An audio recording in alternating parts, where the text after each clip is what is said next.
เดียวโลดเดียวทาง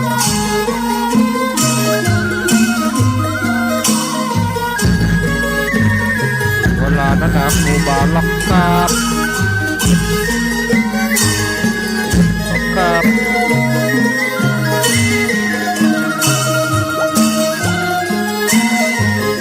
ครับ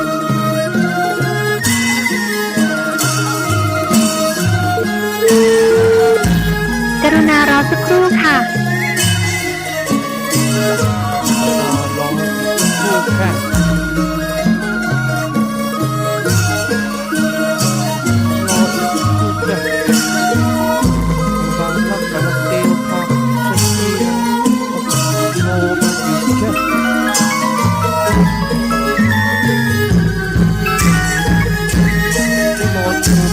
ลักตะเกียบ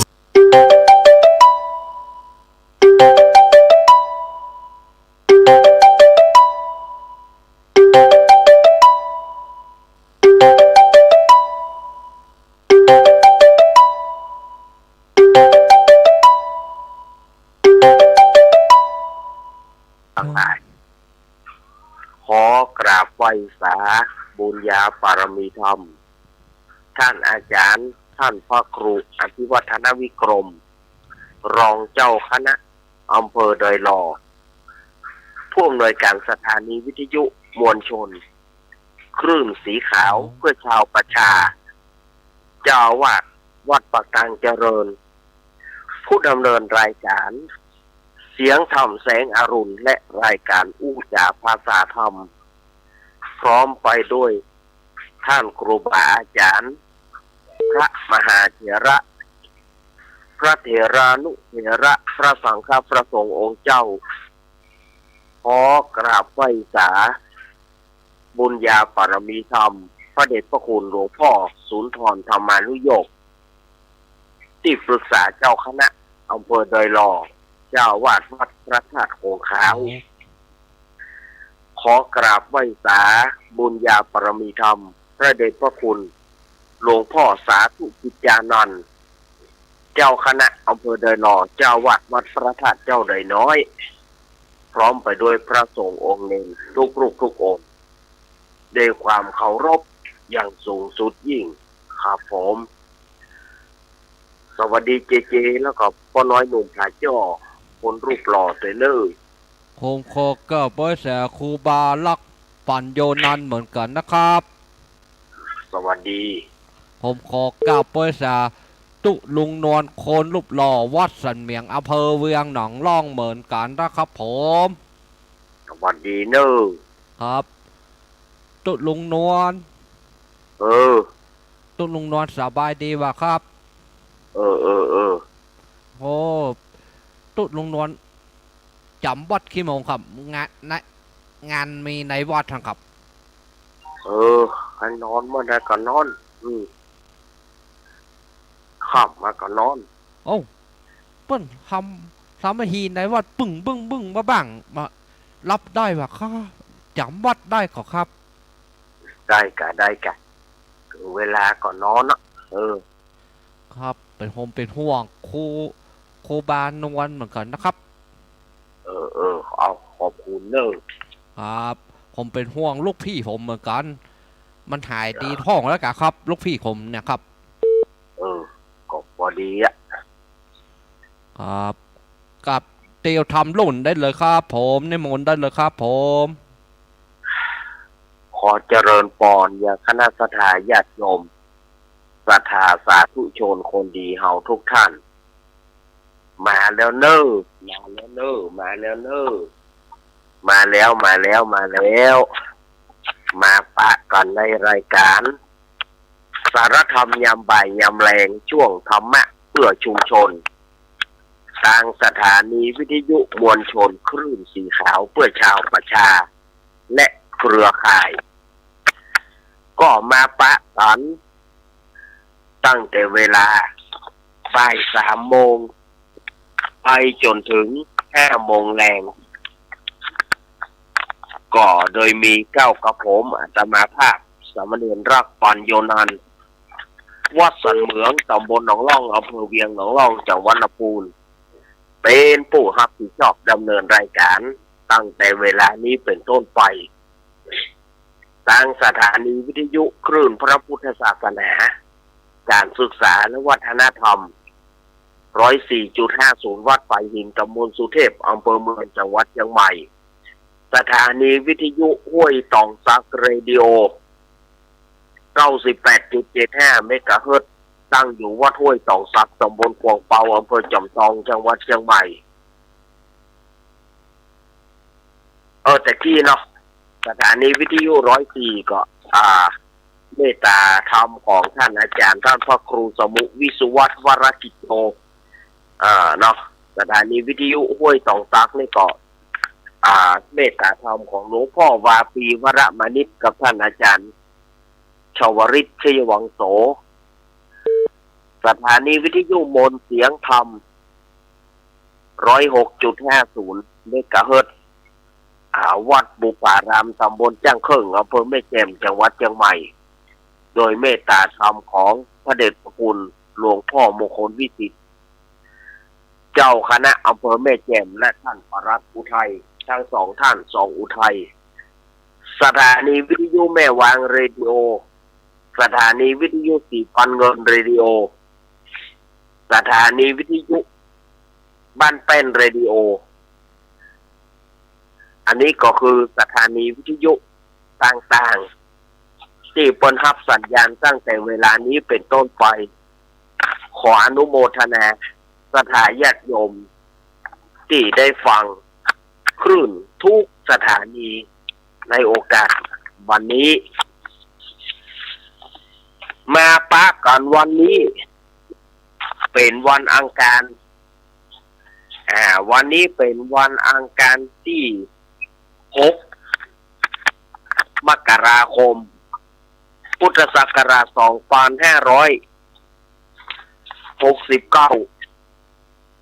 เดือน4เหนือเดือน4เหนือเดือนยี่ใต้แฮมอันนี้3ค่ำคำว่าเป็นวันอังคาร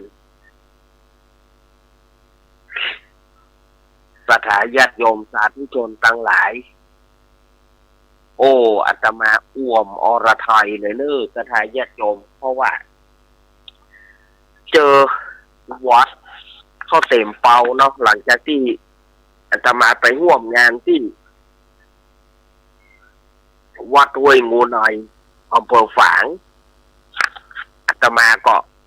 บอกเขาว่ามันเจอความแหลวตัวแล้วก็อาตมาก็เป็นวัดมาพ่องละวันนั้นก็ได้ปรากฏว่าไปเจอเข้าใส่อากาศมันหนาวเมื่ออากาศมันหนาวแล้วก็ไปเจอไข้หวัดอาตมาก็บอกระบายตัววันนั้นที่ไปก็เพราะว่าญาติโยมเปิ้นใจน้ำใจดีอย่างคุณโยมกนกพิชัยแน่เปิ้นก็มีน้ำใจดีห่ออาตมาเปิ้นก็ช่วยเหลืออาตมาตลอดบอกว่าจะเป็นงานต่างๆเปิ้นก็ช่วยอุดหนุนอาตมามาโดยตลอดอาตมาก็ลืมเปิ้นบ่ได้อาตมาก็เดินทางไปเพราะว่างานแต่ละงานนี่เปิ้นช่วยอาตมามาเพราะว่าจะเป็นงานไหนเปิ้นก็ช่วยเป็นปัจจัยส่งเสริมงานอาตมามาโดยตลอดสนับสนุนงานอาตมาโดยตลอดอาตมาก็บ่สามารถจะลืมเปิ้นได้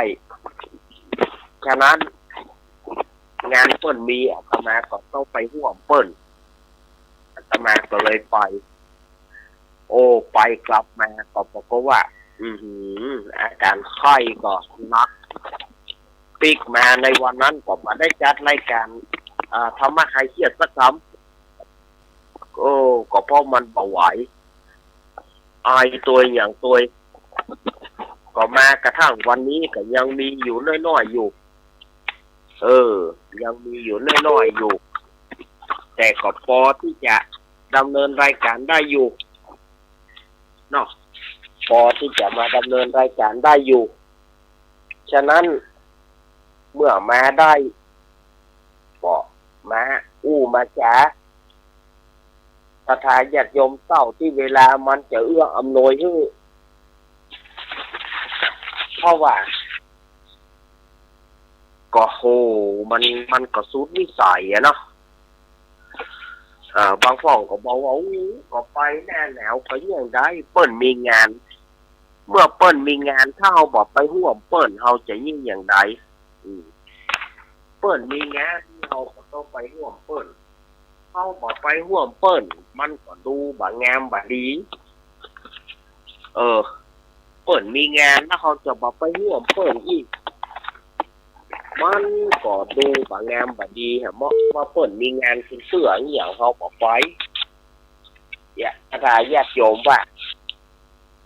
ก็ต้องห่วมเปิ้น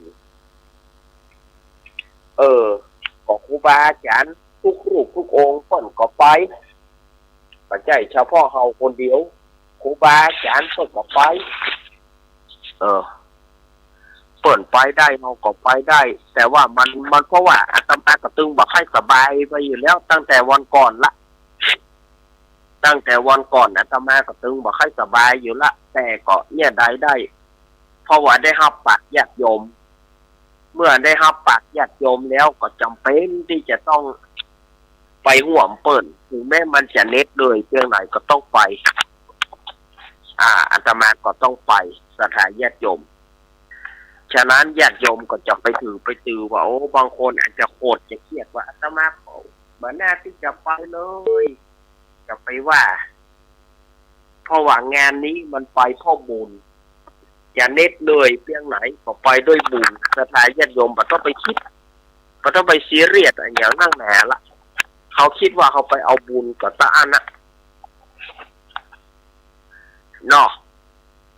ญาติโยมก็ต้องคิดมากนะเขาไปด้วยบุญนะถึงแม้ว่ามันจะเหนื่อยเพียงไหนก็จ้างเขาคงต้องอดทนเอาเดี๋ยวเนอะสถานญาติโยมอาตมาขออนุญาตแป๊บหนึ่งอาตมาจะสั่งงานกำเดียวอาตมาจะสั่งงานกำเดียวเนอะกำเดียวถ้าอันนะอาตมาสั่งงานกำเดียวเจริญพรกำเดียวเนอะ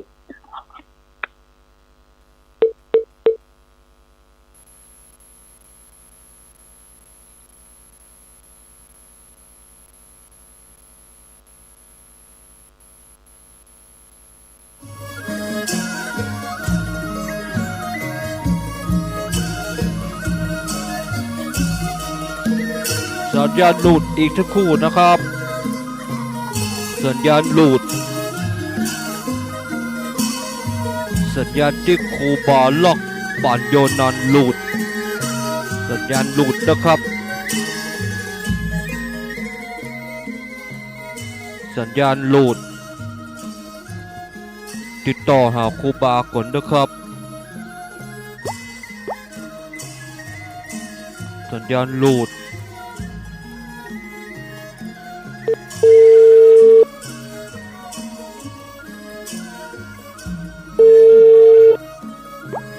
สัญญาณครูบาล็อกปัญโยนันหลุด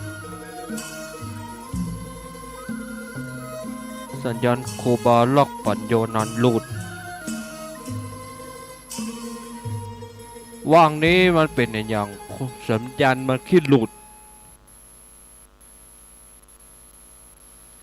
สัญญาณของครูบาล็อกปัญโยนันหลุดครับ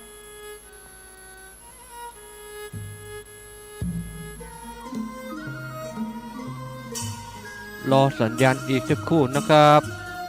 ขึ้น104ก็ดีขึ้นทุกที่ทุกตามก็ดีขอสุมาหน่อยนะครับ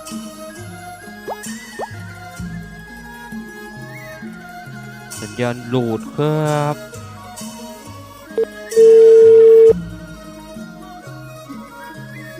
กรุณารอสักครู่สัญญาณหลุดรอสัญญาณอีกสักครู่นะครับผมมาแล้วครับนิมนต์ค รูบาลักเตียวทำหล่นได้เลยครับผม ก็บอกแล้วว่าเจเจเนี่ยมันบอกฟังเลยอ่ะบอกว่ากำเดียวเนอแล้วไปอู้อย่างก็บอกอู้อ่ะบอกว่ากำเดียวอย่ามาได้ยินแก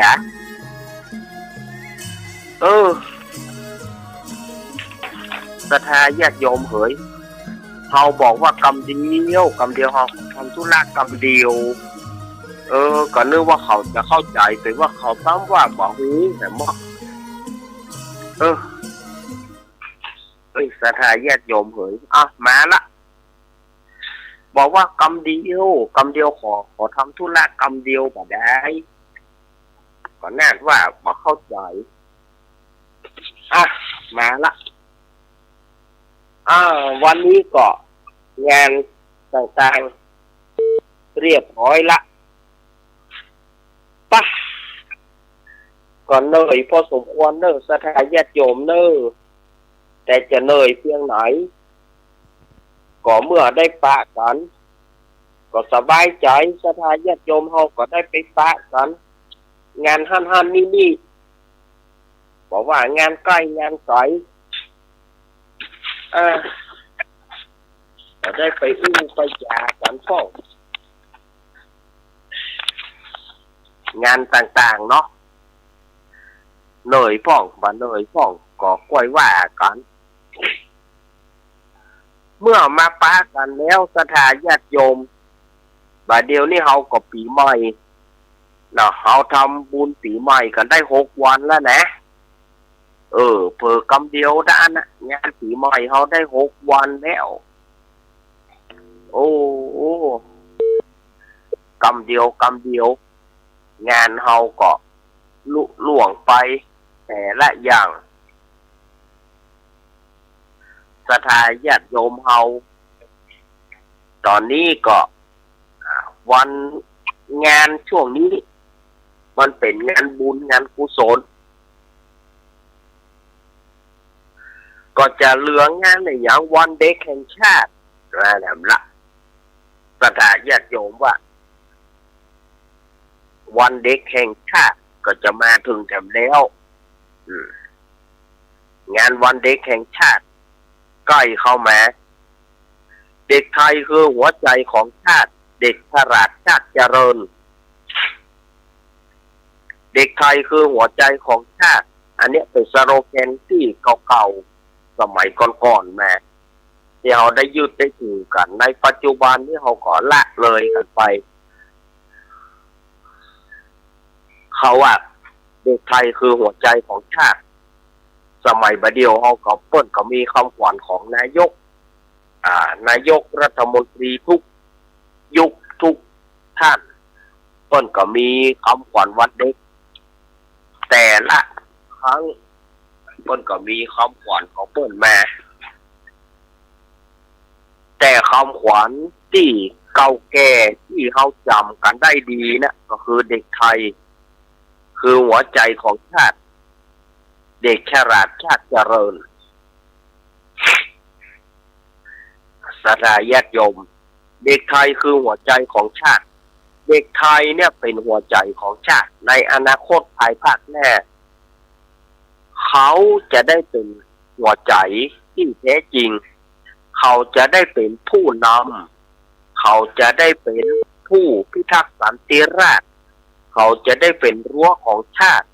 เนี่ยเขาจะได้เป็นพระสงฆ์องค์เจ้าเขาจะได้เป็นผู้นำได้เป็นผู้ใหญ่ผู้โตก็คือมาจากเด็กไทยทั้งนั้นเด็กฉลาดชาติก็เจริญเด็กฉลาดชาติทั้งหลายก็ร่วมกันเจริญสุขทั่วไปในเด็กทั่วไปฉะนั้นภูมิใจไว้เตอะลูกหลานเฮาในอนาคตการภายภาคหน้าถ้าเฮาบ่เกี่ยวข้องกับบรรดาสิ่งเสพติดทั้งหลายสิ่งเสพติดทั้งหลายบอกว่าจะเป็นยาอย่างต่างๆที่มันเสพติดเหล้ากาอย่างกาเนี่ยศรัทธาญาติโยมเฮาจะหานว่าใน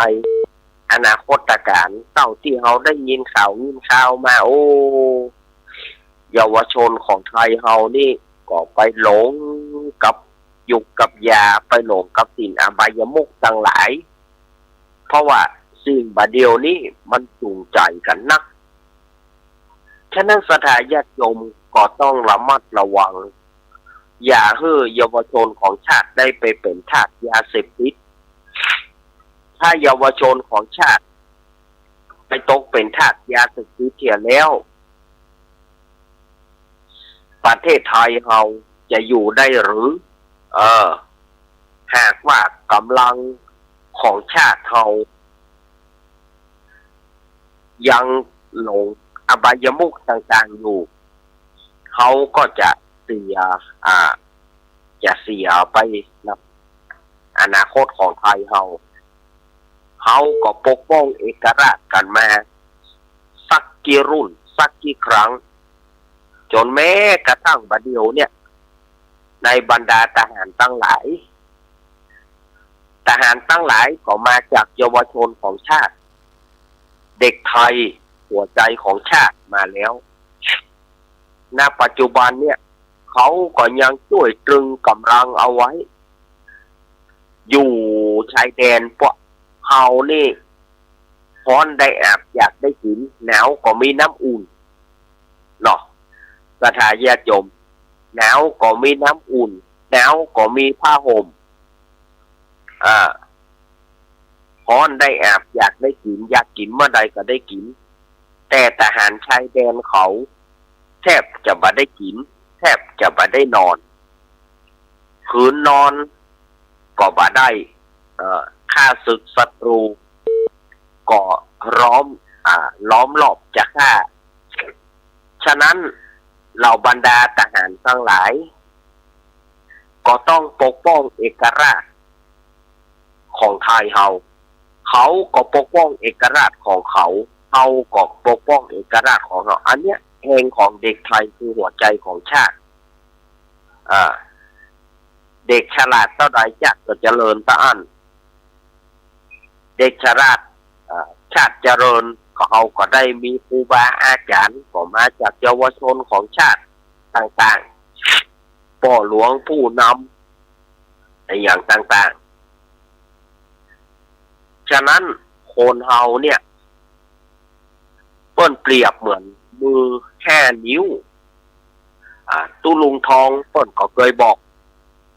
อาตมาก็เคยบอกกับสถาญาติโยมว่าคนเฮาเนี่ยมันเหมือนมือ5 นิ้วมือ5 นิ้วได้แก่อย่างมือ5 นิ้วเปิ้นรวมเอาชาติศาสนาพระมหากษัตริย์เอาไว้ที่นิ้วโป้หรือว่านิ้วโค้หรือว่าแม่หัวแม่มือ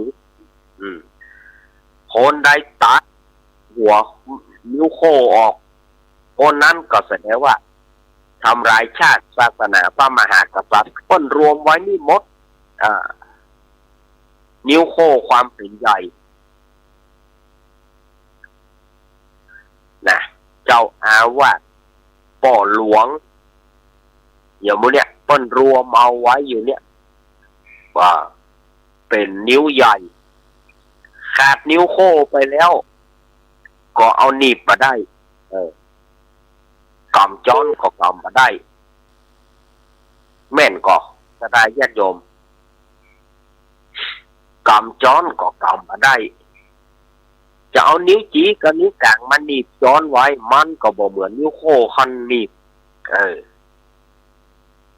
หาบ่เชื่อจี้เข้านึ่งนี่จี้เข้านึ่งนี่ลองว่าบ่มีนิ้วโค้ต่อเข้าหน้าเต็มถ้วย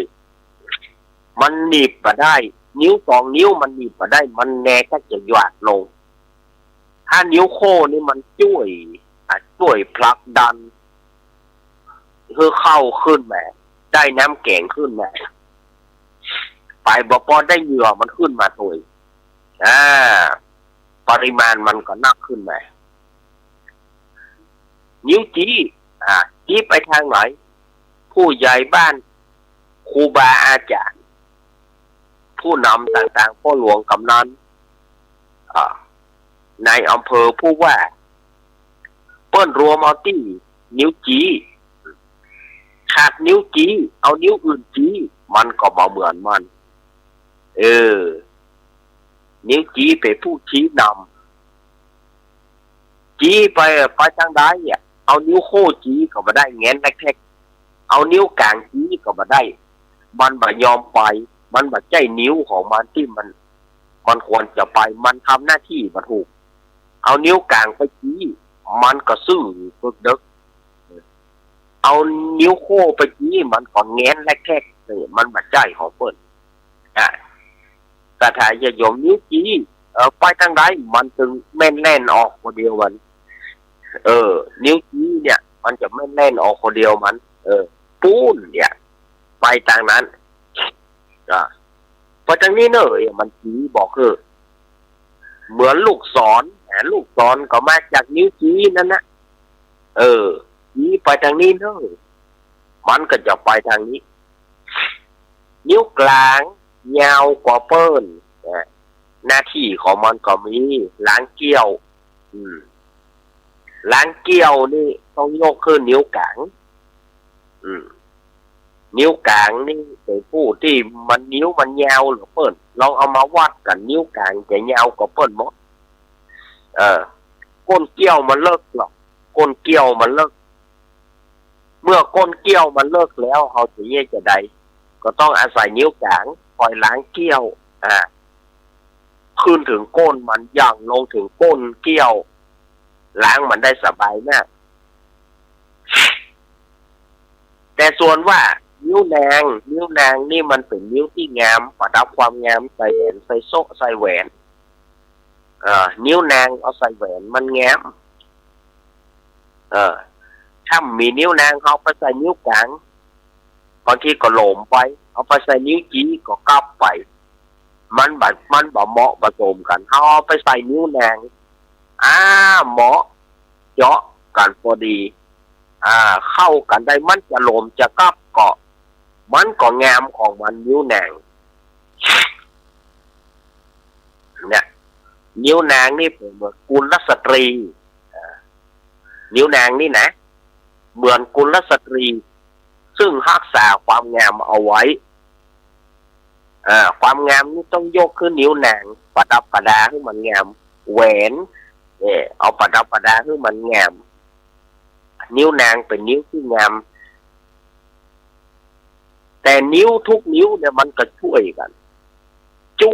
ทำงานเหมือนกันถ้าว่าถึงยามปั๊บผ่านมันก็ช่วยกันเหมือนกันนิ้วนางก็ประดับประดาด้วยความงามแต่มันก็ช่วยกันนะทุกนิ้วก้อยเป็นลูกหน้าคอยเหมือนกันนิ้วก้อยคอยเหมือนกันคอยช่วยเหลือพี่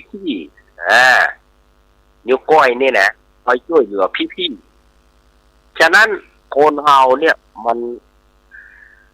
สูงดำต่ำขาวสูงต่ำมันเป็นมือ5 นิ้วบางคนอ้ายโรยน้องตุ๊กบางคนอ้ายเนี่ยโรยน้องตุ๊กบางคนน้องโรยอ้ายตุ๊กวาสนาบุญพาวาสนามันบ่เหมือนกันบุญวาสนามันบ่เหมือนกันที่ได้สร้างมาบางคนก็ได้เกิดในตระกูลที่ดีบางคนก็มุ่งมั่นอุตสาหะบางคนก็มุ่งมั่นอุตสาหะแต่ได้เจ้าอันนะเพราะว่าบุญวาสนาของเขาได้สร้างมาแต่ปางก่อนมันสร้างมาบ่เท่ากันบางคนทำบุญมาได้ทำบุญมากทำบุญเนี่ยก็ได้เกิดตระกูลที่ดีมีเข้าของบรรทุกบรรยากบางคนเนี่ยแต่เด้อจนเฒ่าจนแก่บางคนเป็นพี่เป็นน้องกับบางคนตุ๊กอย่างตุ๊กแต่ตุ๊กว่าเพราะว่ามันบ่เท่ากันศักดินามันบ่เท่ากันบางคนเกิดมาพิการบางคนพิการศีลบางคนพิการมือบ บางคนพิการหูบางคนพิการตา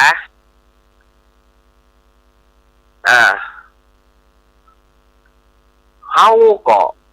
แน่หันใจบรรดาเหล่าผู้เหล่านั้นบางคนว่าปีน้องถึง5 ถึง 6นี่ไผยังบ่พิการมาอย่างเฮาคนเดียวถ้าเฮาบ่คิดนักเขาคิดว่าเป็นกรรมปอจะไปคิดนักนะถ้าเขาคิดนักก็ปาให้เฮาบ่ม่วนอย่างตัวอาตมาภาพเนี่ยแต่ก่อนอาตมาเคยกึดนักปี2 เปิ้นหูดีตาดีหมดแต่อย่างเฮาถึงเป็นคนพิการแต่ก่อนอาตมาเคยกึดลึกๆเลยว่าเขาอย่างเขาถึงเป็นแต่พอเราเข้ามาอยู่ในร่มกาสาวพัฒน์เขาเข้ามาอยู่ในบวรพุทธศาสนาเขาก็จึงเข้าใจว่ามันเป็นกรรมปางก้อนมันบัดใจว่ามีก็เฮาคนเดียวเปิ้นในรอบข้างก็เหมือนกันบางคนตาบอดบางคนมีลูก3 คนตาบอดถึง3ก็มีอย่างเพื่อนของอาตมาที่อยู่101เนาะอาตมาขอโทษที่จะต้องชื่อจังหวัดเพิ่นนะเพื่อนของอาตมาเนี่ยอยู่101ชื่อบ้านเพิ่นว่าบ้านดุกอึ่งตำบลหนองแซงอำเภอพนมไพรจังหวัด101เจ้าหมู่ของอาตมาเพื่อนของอาตมาเนี่ยบัดเดียวนี่บอกว่าเขาอยู่ดีสบายหรือว่าเขาได้ลูกได้เมียหรือว่าเขายังมีชีวิตอยู่หรือว่าบ่มีก็บอกว่าพอจากกันมา40 กว่าปีเป็นเพื่อนเดียวกันชื่อสายบัวเนี่ยพิการซ้ำซ้อนทายาทจมเกิดออกมาเป็นคนสายตาสั้นเป็นคนออกมาสายตาสั้นและน้อง2 คนก็สายตาสั้นเหมือนกันสายบัวนี่นะน้อง2 คนเกิดออกมาสายตาสั้นก็แปลว่าเสียตาถึง3จะว่าสายตาสั้นก็คือตาบอดประมาณ60ประมาณ 80% นะตาบอดก็อ่านหนังสือเรียนหนังสือได้นะพอเขาไปเรียนมาแล้วเขาก็เข้าไปอยู่ในศูนย์เขาก็ฝึกอาชีพมาสายบัวเนี่ยพิการซ้ำซ้อนจะใดนอกจากตาจะเสียแล้วแต่เขาก็เป็นผู้หาญกว่าเพื่อนในสมัยนั้นที่อยู่ศูนย์ด้วยกันเขาหาญกว่าเพื่อนเขาหาญกว่าเพื่อนหมดเพื่อนนี่ก็70 60 50 40ล้านลงไปแต่สายบัวเนี่ยประมาณ 80% ที่ตาเขาจะหันนามสกุลเขาสายบัวนายสายบัวคำสีเขียวชื่อมันเนาะอยู่บ้านดุกอึ่งตำบลหนองแซงอำเภอพนมไพรจังหวัด101เป็นเพื่อนอาตมาแต่เขาบ่ค่อยชอบอาตมาก็พยายามไปไปจากเขาเหมือนกันเพราะว่าก็เล่นดนตรีจะเล่นอย่างการเล่นดนตรีไทยนี่นะก็เล่นด้วยกันเล่นดนตรีไทยนี่สายบัวนี่จะถนัดตีขิมอาตมานี่ถนัดตีกองตะโพนน่ะกองรัมนากองโทนกองตะโพนเนี่ยอาตมาเป็นคนตีในสมัยนั้นแล้วก็สายบัวนี่จะตีขิมสายบัวนี่จะตีหิน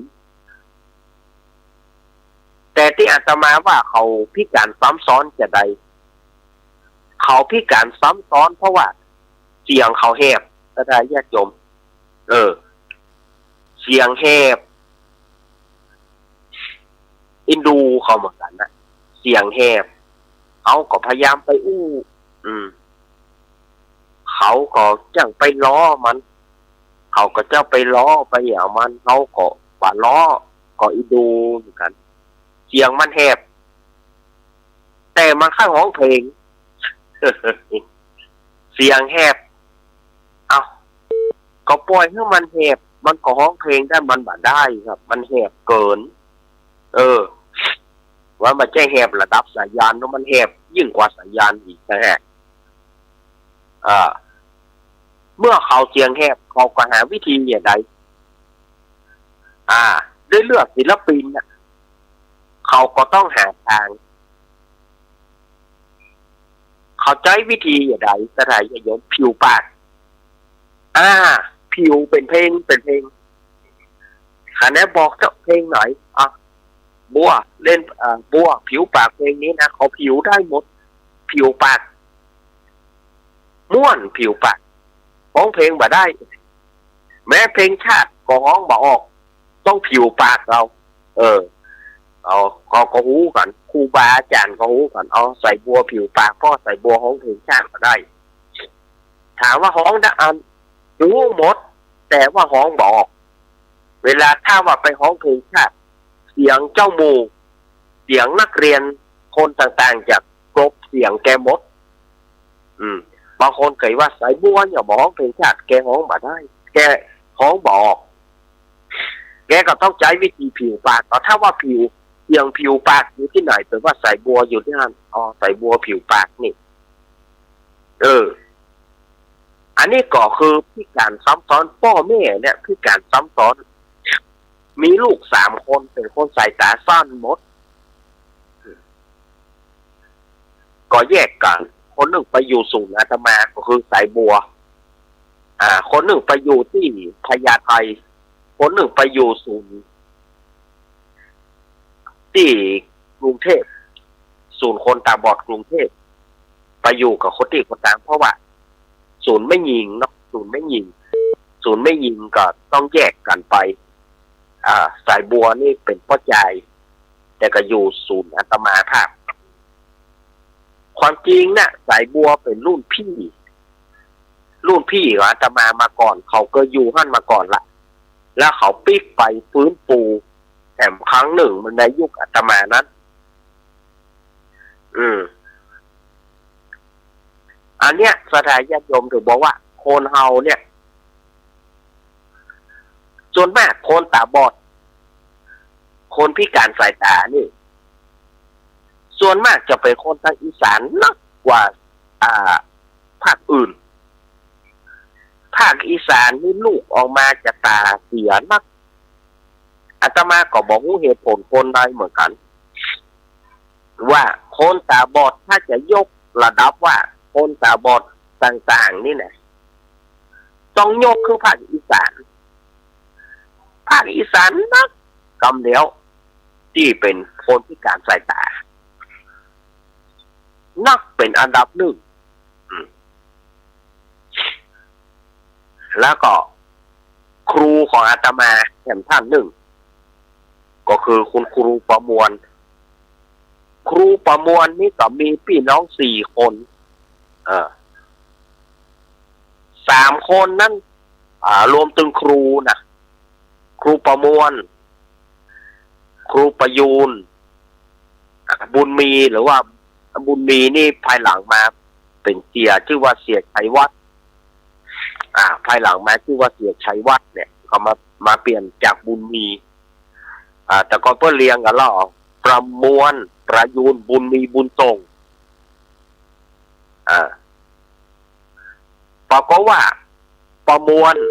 ประยูนบุญมีหรือว่าชัยวัฒน์เนี่ย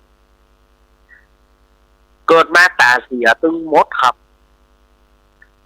เกิดมาตาเสียตึง3 คนแล้วก็ได้เปิ่งน้องล่าคือบุญทรงมีลูก4 คนได้เปิ่งบุญทรงคนเดียวครับแต่เปิ้ลก็ไปสอนที่ศูนย์อาตมาไปอยู่ศูนย์อาตมาครูประมวลนี่ก็สอนอยู่ยุคหนึ่งแล้วเปิ้ลก็ไปอยู่ที่ไลท์เฮาส์ที่ปทุมธานีนะไปอยู่ที่ไลท์เฮาส์ปทุมธานีเปิ้ลก็ไปอยู่ปุ๊บ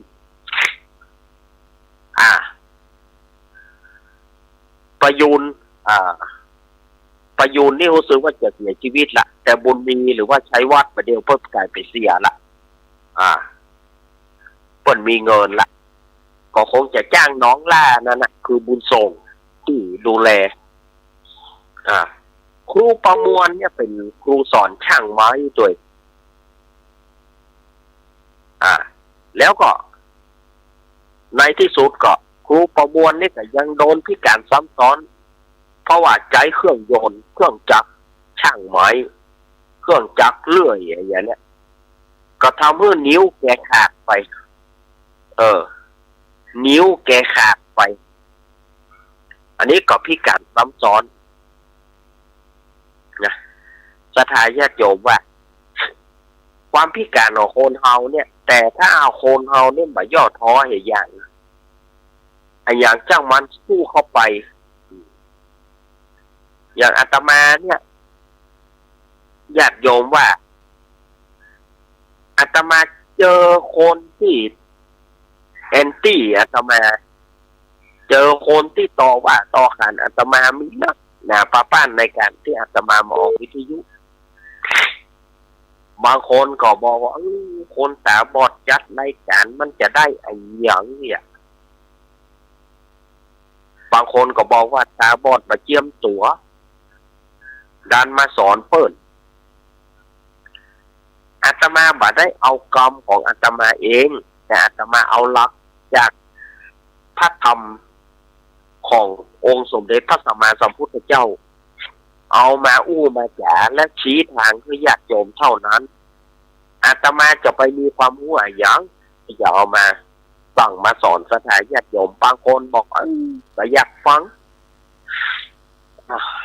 บางคนบอกไม่อยากฟังบางคนก็ต่อว่าต่อขานขึ้นมาอย่างที่อาตมายกถึงครูเพลงเนี่ยครูเพลงที่ตาบอดบางคนแต่งเพลงให้จน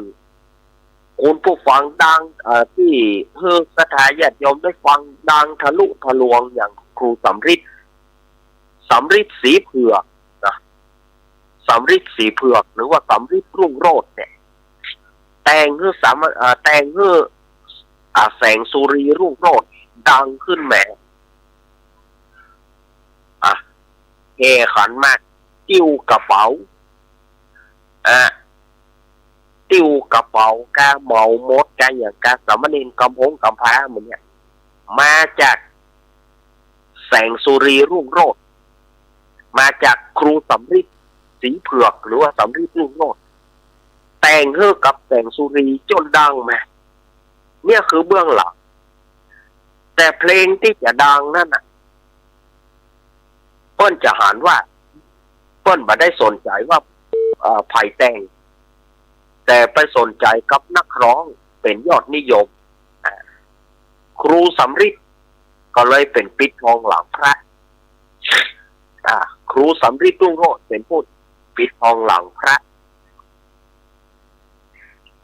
เพลงนั้นดังต้องเพลงไหนก็ดังไม่แต่แต่งให้ชายเมืองสิงห์ก็ยังดังแต่ว่าแต่งให้ชายเมืองสิงห์เนี่ยก็คือแต่งร่วมกันทำบุญร่วมชาติแต่งร่วมกันแล้วก็แต่งให้กิ่งดาวจันทร์สวัสดิ์แต่งให้กิ่งดาวจันทร์สวัสดิ์ท้องสมอเศร้าอย่าว่าหลายเนี่ยแต่งให้กิ่งดาวต้องมาเอาสิเพราะว่ากิ่งดาวไม่ใช่คนอีสานแต่ครูสำริดก็บอกว่ามึงลองพอเถอะแน่รับรองเพลงมึงดังเปรี้ยงกันแล้วกันเชื่อกูกิ่งดาวที่แรกกันหนีออกมาว่าครูสำริดบังคับชื่อของเพลงนี้นะชื่อเพลงเศร้าอย่าว่าหลายแต่ว่ากิ่งดาวเนี่ยไม่ใช่คนอีสานก็เลยกลัวว่าจะผิดในที่สุดก็เนาะครูก็หวังดีก็เลยปิกมาว่าของทีแรกครูสำริดเจ้าคือคนอื่นละครูสำริดท้องอีกิ่งครูสำริดท้องอีกิ่งเจ้าคืออีกิ่งมาได้ความอีกิ่งเบาจะยกให้คนอื่นแต่พอดีว่ากิ่งดาวบอกครูขาเอาไปว่าหนูจะฟ้องก็ถ้ามึงเชื่อกูตั้งแต่แรกมึงก็ดังไปแล้วเพลงนี้ก็เลยบันทึกเสียงให้ปาไปบันทึกเสียงก็ ปรากฏว่าเพลงเนี้ยมันดังทะลุทะลวงเศร้าๆอย่าว่าวหลายแล้วก็แต่งเพลงเนี่ยตายเสียก็ดีเพลงที่เกี่ยวกับอีสานเนี่ยเพลงที่เกี่ยวกับอีสานเนี่ยครูสำริดตอนนั้นยังไม่ได้ใจสำริดรุ่งโรจน์จ้ะใจสำริดสีเผือกแต่งเรื่องกับกิ่งดาวฮ้องถ้าไปเพลงแนวอีสานเห็นว่ากิ่งดาวดังมาก็เพราะฝีมือของครูสำริดสีเผือกภายหลังมาก็มาแต่งสำริดภายหลังก็มาเปลี่ยนนามสกุลเป็นสำริดรุ่งโรจน์แล้วก็ดึงเอาแสงสุรีรุ่งโรจน์แต่งดึงเอานายเฉลียวไกลอ่ำนายเฉลียวไกลอ่ำเนี่ยมาร้องเพลงแล้วก็ใส่ชื่อว่าแสงสุรีรุ่งโรจน์แสงสุรีแปลว่าแสงตะวันแสงสุรีแปลว่าแสงตะวันรุ่งโรจน์ก็คือมันแจ้งอยู่ตลอดเวลานั่นเอาเหมือนชื่อครูถ้าใครถามบอกว่ามึงเป็นน้องครูนะมึงเป็นน้องกูนะก็จริงบัดใจใส่เลือดกันนะแต่ว่าครูสำริดฮักแสงสุรีเนี่ยเหมือนกับน้องถ้าใครถามบอกว่ามึงเป็นน้องของกูแสงสุรีกับไปไหนกับพี่ชายเอาแต่ว่ารับหลังแกของห้องครูนั่นนะรับหลังคนทั่วไปแกของห้องครูแต่ว่าถ้าไปที่อื่นก็พี่ชายผมพี่ชายไปพูดแต่งเพลงดังเปรี้ยงปร้างมาจนถึงกระทั่งว่าแสงสุรีเนี่ยมีอายุนักขึ้นมาแล้วก็แยกเลิกวงดนตรีไปทำอะไรอื่นก็ล้มลุกคลุกคลานเหมือนกันสำหรับแสงสุรีส่วนครูสำริดนั้นเสียชีวิตเมื่อใดอาตมาบอกหูครูสำริดนี่เสียชีวิตไปแล้วนะแต่อาตมาก็บอกหูว่าเพิ่งเสียชีวิตตั้งแต่เมื่อใดอันนี้ผลงานของคนพิการทางสายตาเนี่ยจะไปลื่นนะญาติโยมได้ฟังเพลงนี่มาเนี่ยได้ฟังเพลงสามเณรกำพร้าเนี่ยได้ฟังเพลงเมาบดไอ้ทุยลุยทุ่งแต่เพลงจับตัวตีตราจองนั้นปัจจัยเพลงจับตัวตีตราจองนั้นชื่อเพลงเปิ้นจองไว้ก่อนเป็นเพลงของแมนเนรมิตแต่งโดยชัยเมืองสิงห์นั่นแล้วก็ภายหลังมาแสงสุรีก็เอามาเปลี่ยนชื่อเป็นว่าจับตัวตีตราจองแต่ชื่อเพลงจริงๆนั้นชื่อว่าจองไว้ก่อนอันนี้ของแมนเนรมิตแต่งโดยชัยเมืองสิงห์แล้วก็แสงสุรีเอามาเพื่อมันเข้าชุดกันมันรู้สึกว่ามันจะวิทย์ไปเพลงหนึ่งจ้ะมันวิทย์ไปเพลงหนึ่งจ้ะแล้วก็เลยดึงเอาเพลงจองไว้ก่อนนี่มาก็มาใส่ชื่อว่าจับตัวตีตราจองอันนี้บัจจัยของคุณครูสำริดแต่ของครูส่วนมากเนี่ย100 ละ 99.99%เป็นของครูสำริดนอกนั้นแสงสุรีจะเอาเพลงคนอื่นมาถ้าแสงสุรีเอาเพลงของคนอื่นมาเนี่ยบอกให้ประสบผลสำเร็จอย่างจับตัวตีตาจองเมื่อก่อนบอกให้ดังแต่ถ้าเพลงที่เป็นเพลงของครูสำริดเนี่ยจะดังหมดสงสารเป็ดน้อยไอ้หนวดปวดใจไอ้อย่างหลายๆเพลงนะแสงสุรีจะดังเพราะถ้าเป็นฝีมือครูสำริดแล้วบอกนะถ้าเป็นฝีมือครูสำริดแล้วบอกพลาดสดายญาติโยมและแสงสุรีนี่ฮักครูมากๆเคยมีละอ่อนไปล้อไอ้บอดแสงสุรีเข้าก้านหน้าว่าแถมกำหนึ่งนี่ปากแตกเลยนะละอ่อนก็ละอ่อนเถอะว่าแถมกำหนึ่งนี่ละอ่อนก็ละอ่อนเถอะคนนี้เป็นพี่ชายของข้าแล้วก็เป็นครูของข้าอย่าได้ว่าอีกจงกราบลงแทบเท้ากราบลงแทบเท้าครูบัดเดียวนี้กราบเท้าพี่ชายข้าบัดเดียวนี้ เพราะว่าในคนสมัยตะก่อนเขาจังดูถูกคนตาบอดนะบอกหูลูกเพลงทุกเพลงที่สู่ได้ฟังเนี่ยที่สุรีมันว่าไปเลยล่ะเพลงทุกเพลงที่พ่อแม่ชิงเขาฟังเนี่ยล้วนจากครูท่านนี้นะขอโทษละอ่อนขอโทษครับครูขอโทษครับครู บากล้าว่าแถมเลยนี่คืออาตมาได้เอามาอู้มาจากกับสถานญาติโยมว่าผลงานของคนพิการเฮาเนี่ยมันก็มีนักมีหนาบางคนกำปากกามาได้ครับนิ้วมือบ่เอื้ออำนวยกล้าปากกาวาดรูปอันนั้นในนี้อย่างไอคิเปียมันก็ไอคิเปียไอง่อยตีตุลุงทองเหล่าสถานญาติโยมยังจำได้ก่อนไอคิเปียไอคนคิเปียดีดมันเนี่ยอย่างบ่ได้มันก็ดีดชิปเปอร์ดีดชิปเปอร์ใส่ใบไม้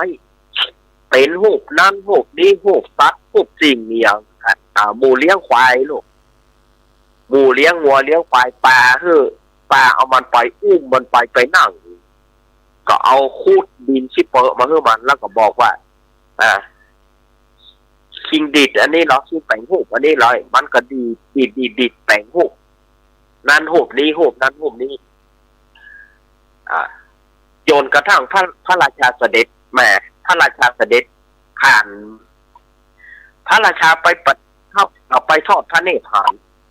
โอ้หูกนี่มันอย่างมางามก็เลยไปถามโมลอนเนื้อควายโน่นมดคนสมัยแต่ก่อนหัวเจ้าหัวไหนเหลือไอชิเปียนะมันหนีมาได้เมื่อมันหนีมาได้พระราชาก็เลยตรัสถามว่าไฟดีดชิปเปอร์แปลงหูปนั้นหูปนี้มันก็เลยว่าข้าพระองค์พระเจ้าค่ะโอ้ทำได้กะมันก็ดีดคือพระราชาดีดชิปเปอร์เข้าใส่ใบไม้คือพระราชาทอดพระเนตรพระราชาทอดพระเนตรงานมันตรงเป้าดีก็เลยบอกขึ้นทหารอุ้มมันไปเพราะว่า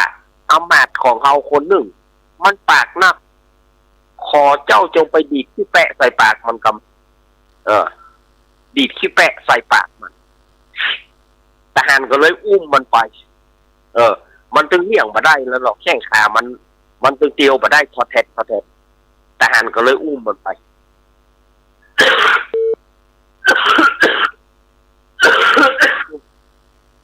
อุ้มมันไปแล้วก็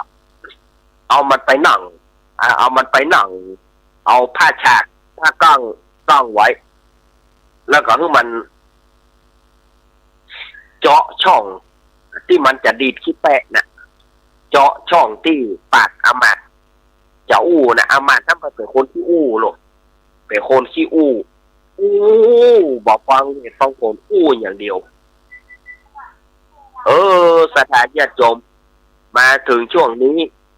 เวลาช่วงแรกอาตมาหมดกำเดียวก็ให้ฟังช่วงที่สองเดี๋ยวอาตมาพักไปเติมน้ำกำเดียวอาตมาไปเติมน้ำเติมหนองไปฉันน้ำฉันท่ากำเดียวก็เดี๋ยวอาตมาจะพูดมาในช่วงที่สองแล้วก็ลวด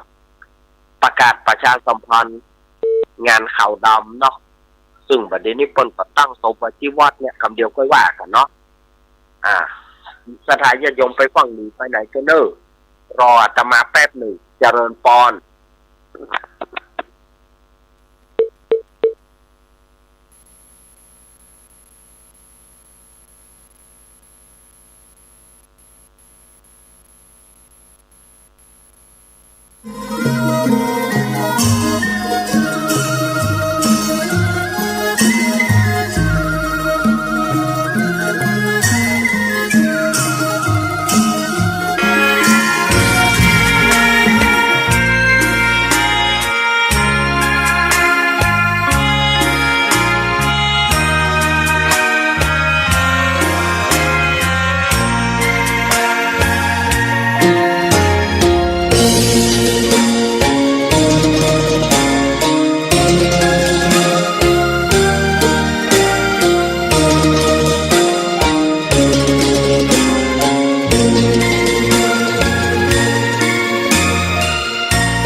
ติดใน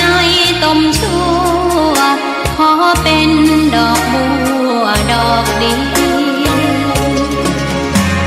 ใครไม่มองว่าบัวงามเด่นแต่บัวก็เป็น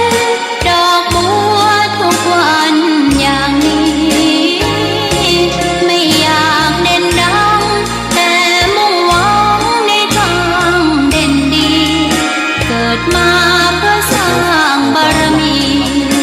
ถวายชีพนี้บูชา โลด ดอกบัวดอกน้อยเฝ้าคอยคนที่ใจบุญมาโอบเอื้อเกื้อกูลรู้ค่าของบุญเก็บบัวขึ้นมาเพื่อสร้างความดีและสร้างบารมีดังว่าใช้ดอกบัวนี้บูชาพระสัมมาสัมพุทธพระองค์ เอาดำเสียวันพัดจ้ะ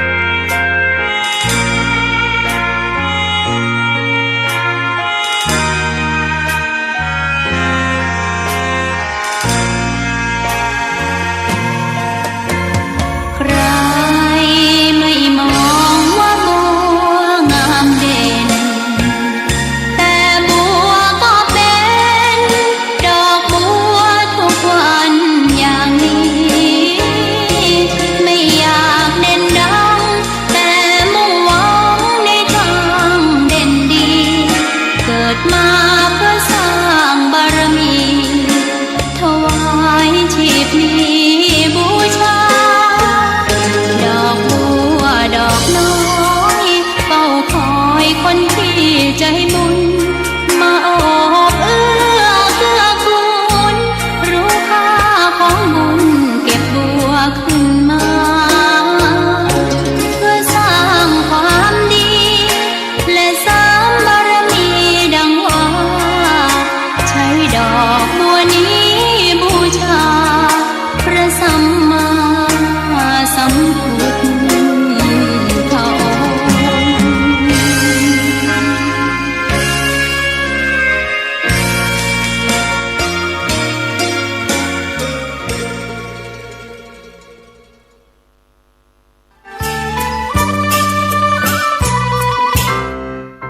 น้องๆหน้าหนาวนี้ไปแอวเหนือเฮาพักที่นี่บ่รีสอร์ทนี้ดีขนาดมีเครื่องทำน้ำอุ่นระบบแก๊สเอาไว้ให้พร้อม แต่ก็ต้องระวังเนอะเครื่องทำน้ำอุ่นระบบแก๊สมีคนตายมาหลายรายแล้ว จะอั้นเลยกะ อ้ายก็นึกภาพเอากะเปิดเครื่องทำน้ำอุ่นระบบแก๊สในห้องน้ำถ้าบ่มีพัดลมดูดอากาศการหมุนเวียนของออกซิเจนมันจะดีได้จะใดในเมื่อการเผาไหม้บ่สมบูรณ์ก็เกิดการสะสมแก๊สคาร์บอนมอนอกไซด์สูดดมเข้าไปมันจะไปจับกับเม็ดเลือดแดงและทำให้เม็ดเลือดแดงจับกับออกซิเจนได้น้อยลงเมื่อออกซิเจนเข้าไปถึงปอดก็จะย่าให้คลื่นไส้เมาหัวหายใจยากจนถึงขั้นเป็นลมแล้วก็ตายได้โดยเฉพาะคนที่มีโรคประจำตัวเช่นโรคหัวใจโรคเลือดจางหอบหืดถุงลมโป่งพองโรคความดันโลหิตสูงซึ่งจะมีโอกาสสูงกว่าคนอื่น น่ากลัวขนาดเนาะ มันก็บ่ถึงขนาดนั้นถ้าหารู้วิธีคือถ้าอาบน้ำด้วยเครื่องทำน้ำอุ่นระบบแก๊สบดีอาบเกิน10 นาทีจะต้องเปิดพัดลมระบายอากาศหรือให้อากาศถ่ายเทได้ดีอันนี้ก็จะช่วยได้นัก ถ้าหมู่เฮาแค่หูข้อมูลเพิ่มเติมโทรสอบถามได้ที่กลุ่มสื่อสารความเสี่ยงและพัฒนาพฤติกรรมสุขภาพสำนักงานป้องกันควบคุมโรคที่1เชียงใหม่053-140-774-6หรือสายด่วน1422จนเครียดกินเหล้าจนเครียด กินเหล้า จนเครียด กินเหล้า จนเครียด กินเหล้าจนเครียด โต กินเหล้า บอลล็อกกดด้วย เครียด กินเหล้าก็เลยยิ่ง ยิงเดียวทำโลก ก็เลิกสิเหล้าอ่ะ จนเครียด เลิกเหล้าเลิกจนเริ่มต้นเข้าพรรษานี้ เดียวทำโลด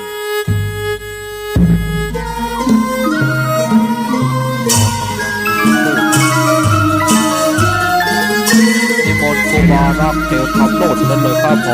ม เอาแล้ แล้วศรัทธาญาติโยมสาธุชนคนดีเขาทุกท่านมาถึงช่วงที่สองของรายการสารธรรมยามบ่ายยามแรงช่วงธรรมะเพื่อชุมชนก่อมาปะศรัทธาญาติโยมเป็นช่วงที่สองของรายการก็คือว่าเกินหลังชั่วโมงหลังช่วงหลังท่านอาจารย์เข้าบอกพักได้ก่อเข้าบอกพักก็ได้แต่เสียงมันจะแหบเสียงมันแหบแล้วจะไปว่ากันอาตมาก็ต้องไปฉันน้ำเนี่ยก่อนแล้วก่อยมามาจ่ากันในช่วงที่สองดีกว่าเข้าฉันน้ำแล้วเสียงมันใสหน่อยเขาฉันน้ำแล้วเสียงมาใสหน่อยเตียวไปเตียวมาเตียวไปเตียวมาแข้งขามันบ่ปวดเขาหนังตีเดียวมันก็ปวดสถานญาติโยมเนาะตั้งสถานีวิทยุมวลชนคลื่นสีขาวเพื่อชาวประชาและเครือข่ายเนาะสถานญาติโยมตะกี้ก็ลืมลำปางสตาร์ 101.25คุณโยมดารุณีเนื่องจากวันลำปางแต่ว่าสถานีวิทยุใหญ่วิทยาลัยสงฆ์นครลำปางยังฮับมาได้เจริญเพื่อเปิ้นแปลงทำไมวิทยาลัยสงฆ์นครลำปางเปิ้นกำลังแก้ไขซ่อมแซมเครื่องทรงแล้วก็วัดพระบาทอุดมน้ำบ่อสาวาอำเภอฝางก็ยังมาได้เตื้อแต่เปิ้นจะเปลี่ยนขึ้นใหม่นะต่อไปที่วิทยาลัยสงฆ์นครลำปางก็บาดใจ 106.50 แต่จะเป็นคลื่นอย่างนั้นเดี๋ยวก็ค่อยฟังกันแล้วก็คลื่นของวัดพระบาทอุดมน้ำบ่อสาวาก็บาดใจ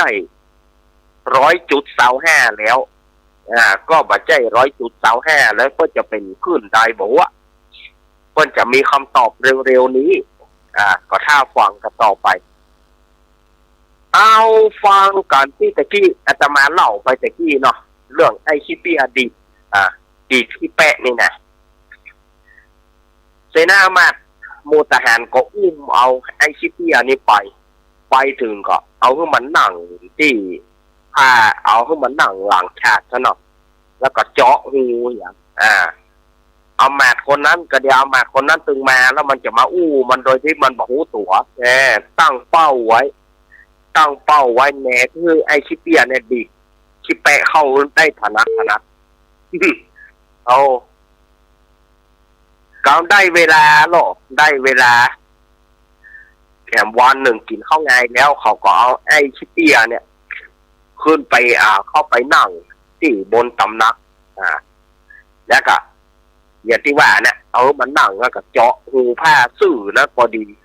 ตัดติปัดเอาหมากนั่นจะอยู่ที่หั่นเอาหมากนั่นมาแล้วลูกยังบัดตันอย่างเสื้อกำลังขึ้นคันไดมาแล้วขอเดชะพายามีพลกล้าวข้าพระองค์มาแล้วพระเจ้าค่ะโอ้ยวันนี้เหนื่อยเหลือเกินก็ยังมาได้ถามเลยนะขนาดเปิ้ลยังไม่ได้ถามเสือมันหวดมาก่อนละเจอนั่งพอพระทัยในความน้ำใจไมตรีของพระองค์ข้าพระองค์จะไม่ลืมเลยกระเดียวก่อนนั่งอย่าก่อนก็ได้จะอีกตายพระราชากัตตมิ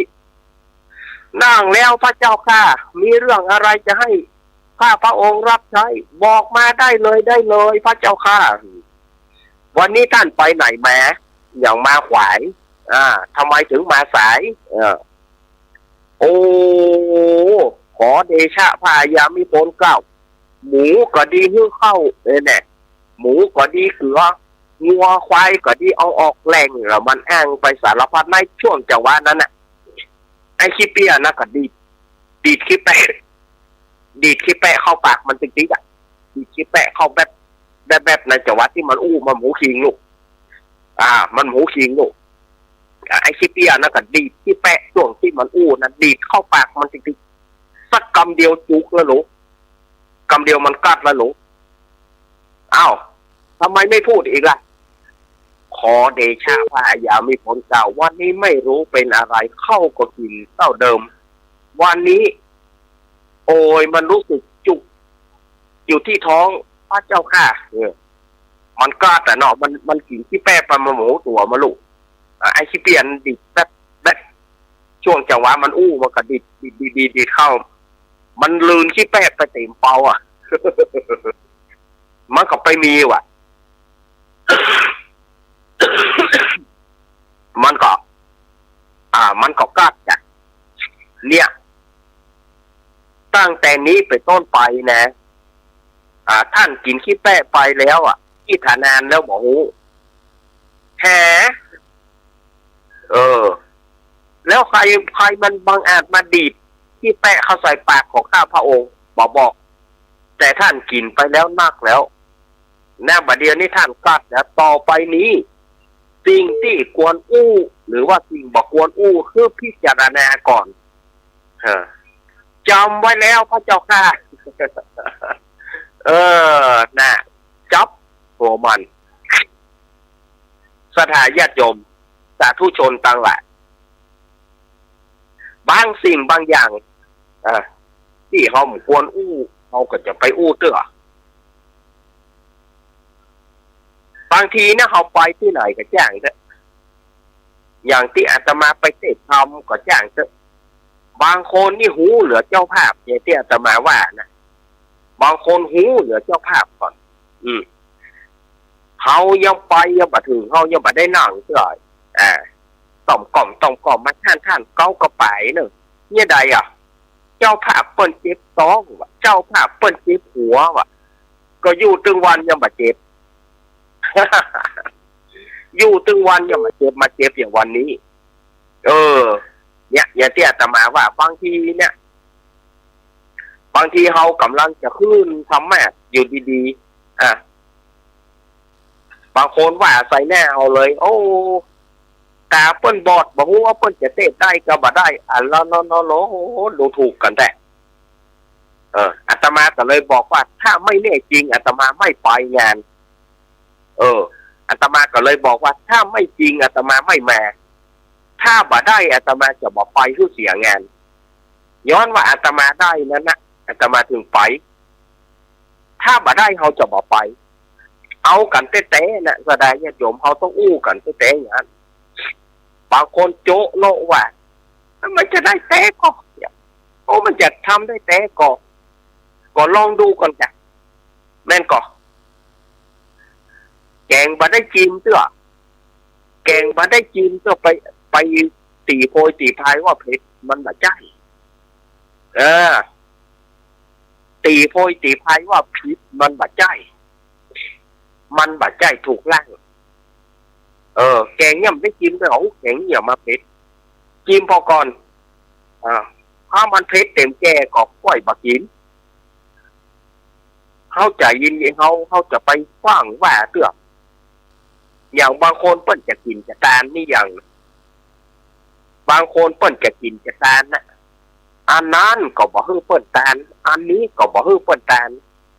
ทางที่ปัจจัยก็เป็นของเปิ้นญาติโยมอันนี้อาตมาบ่ใช่ว่านะอาตมาบ่ได้เอามาว่าฮื้อถอยนะอาตมาว่าโดยรวมเนี่ยบางท่านบางคนเนี่ยมันจะเป็นอย่างอันแต่บางคนยังบ่ถึงเวลาบางคนเปิ้นจะไปทานเนี่ย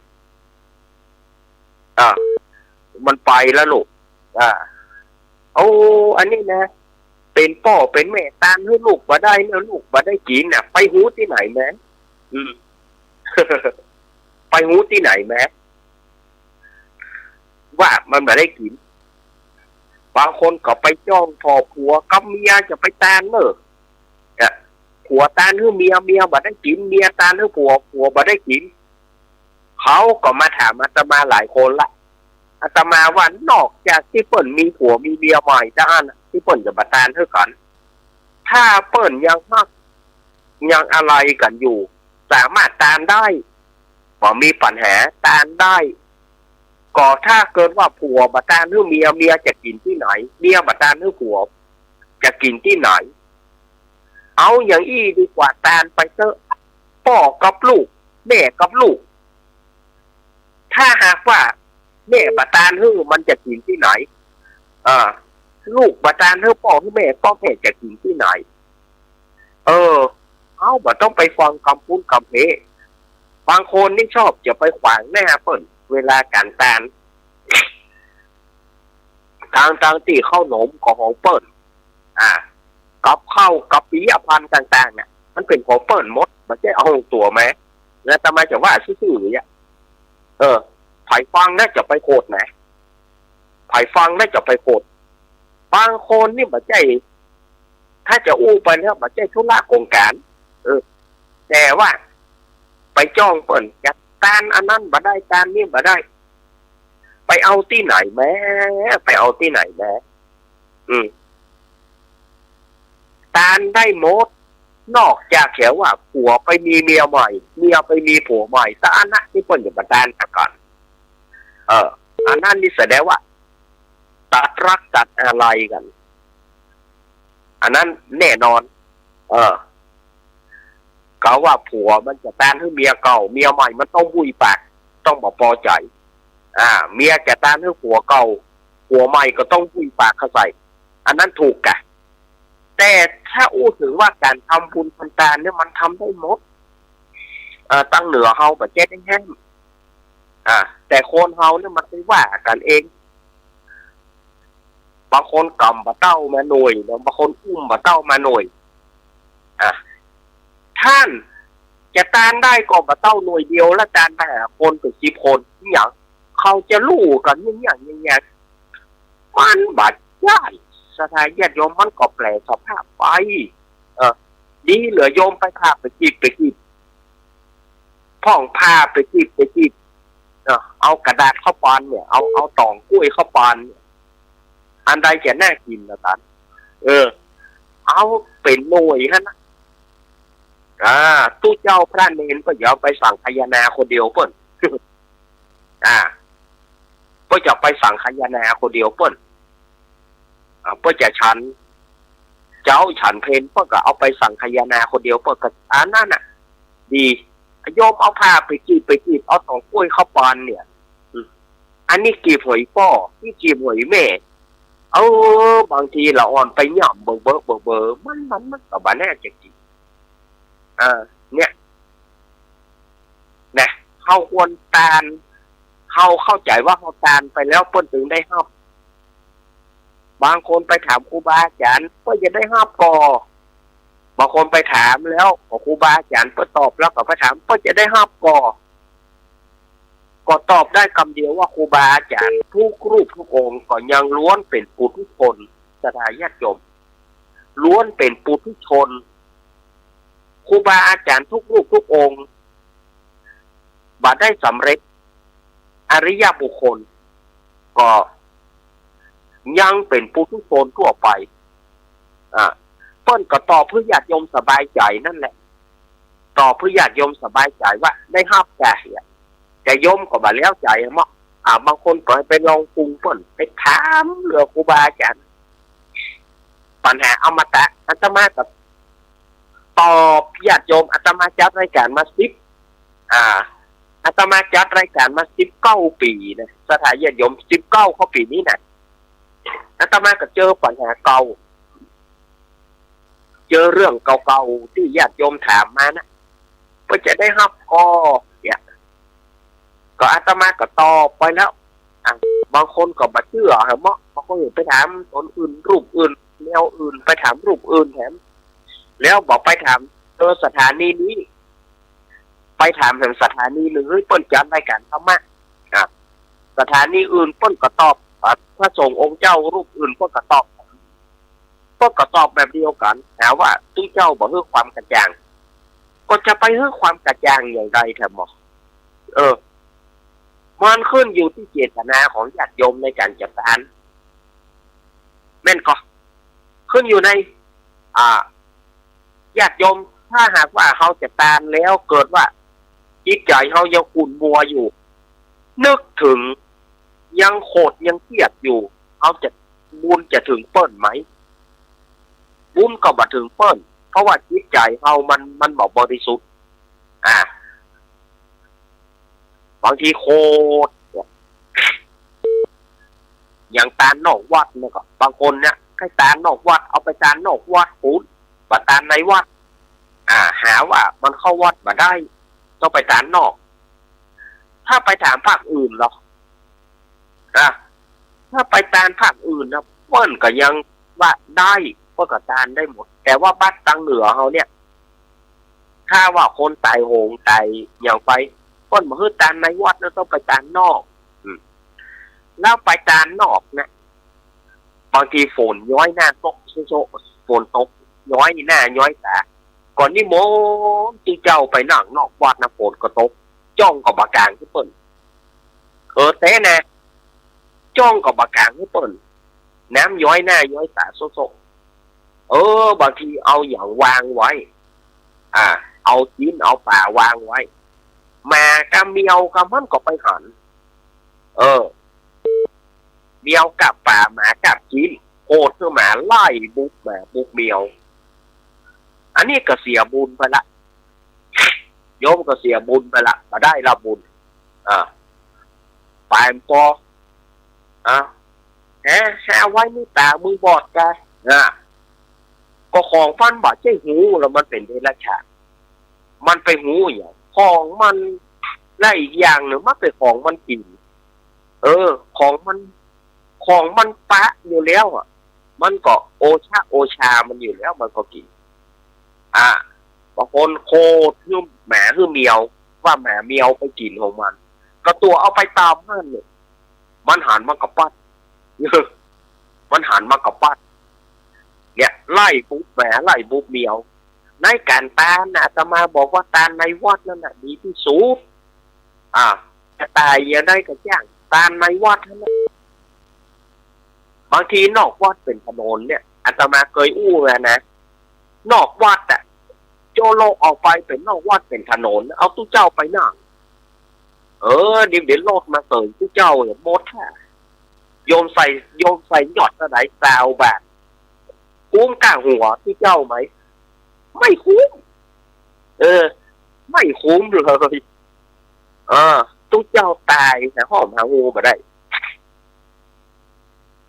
โรดลางนี่มันบัดใจว่าโอ้นี่ตู้เจ้านั่งกวนปอนมันใจว่าขนาดหลวงพ่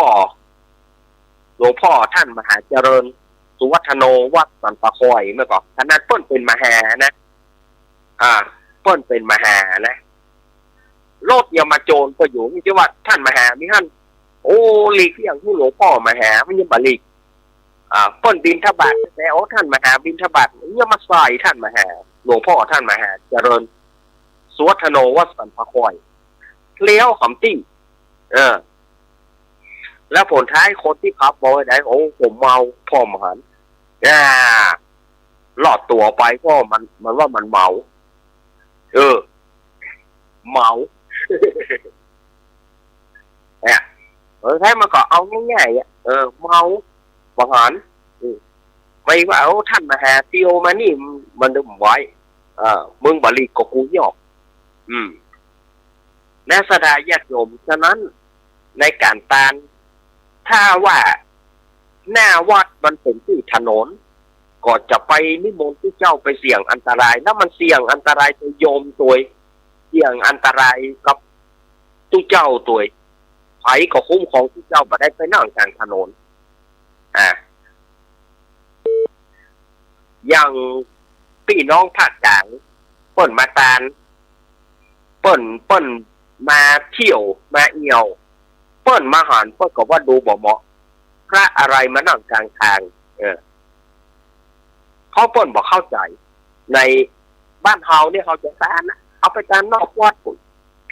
บางทีแดดเพ่งบางทีฝนตกว่ามันถามว่าท่านอาจารย์ไปต่อต้านเปิ้นอย่างอาตมาบ่ได้ต่อต้านแต่อาตมาอู้คืออยากโยมฟังว่าเขาต้องดูที่หมอที่ควรอาตมาก็บอกคัดนะถ้าเขามานิมนต์ไปอาตมาก็ไปแต่อาตมาก็ดูก่อนดูว่ามันสะอาดไหมบางทีมันมีจ่าอย่างไม่งนแมงวันตอมว่องเนี่ยบางทีของกินของว่าอย่างที่อาตมาว่านะเอาตามหั่นกำเดียวเนี่ยโอ้ข้าเจ้าขอไปเอาศาสตร์กำเดียวเนี่ยหมากำเมียวกับมันมาหันเนี่ยมันก็เอา เมียวเอาป่าแหมาเอาจีนโคตรเธอเมียวโคตรเธอแหม่ไล่บุกแหม่ไล่บุกเมียวโยมก็เสียศรัทธาโยมก็เสียบุญไปหั่นละทางจะคือดีแบบในวัดเนี่ยศาลาวิหารกุฏิมันมีฮื้อหมดลูกคุ้มแดดคุ้มฝนเฮื่อมซ้ำคุ้มแดดคุ้มฝนเฮื่อมซ้ำจะไปเดือนร้อนมันยิ่งอย่างว่าเนาะเนาะอันนี้อาตมาเอามาอู้คือสถานญาติโยมนะจะไปโคดเพื่ออาตมาได้ฟังแล้วจะไปโคดอาตมาอู้คือดีบ่ได้มีเจตนาที่จะทำลายศาสนาบ่ได้มีเจตนาที่จะทำลายพุทธศาสนาหรือว่า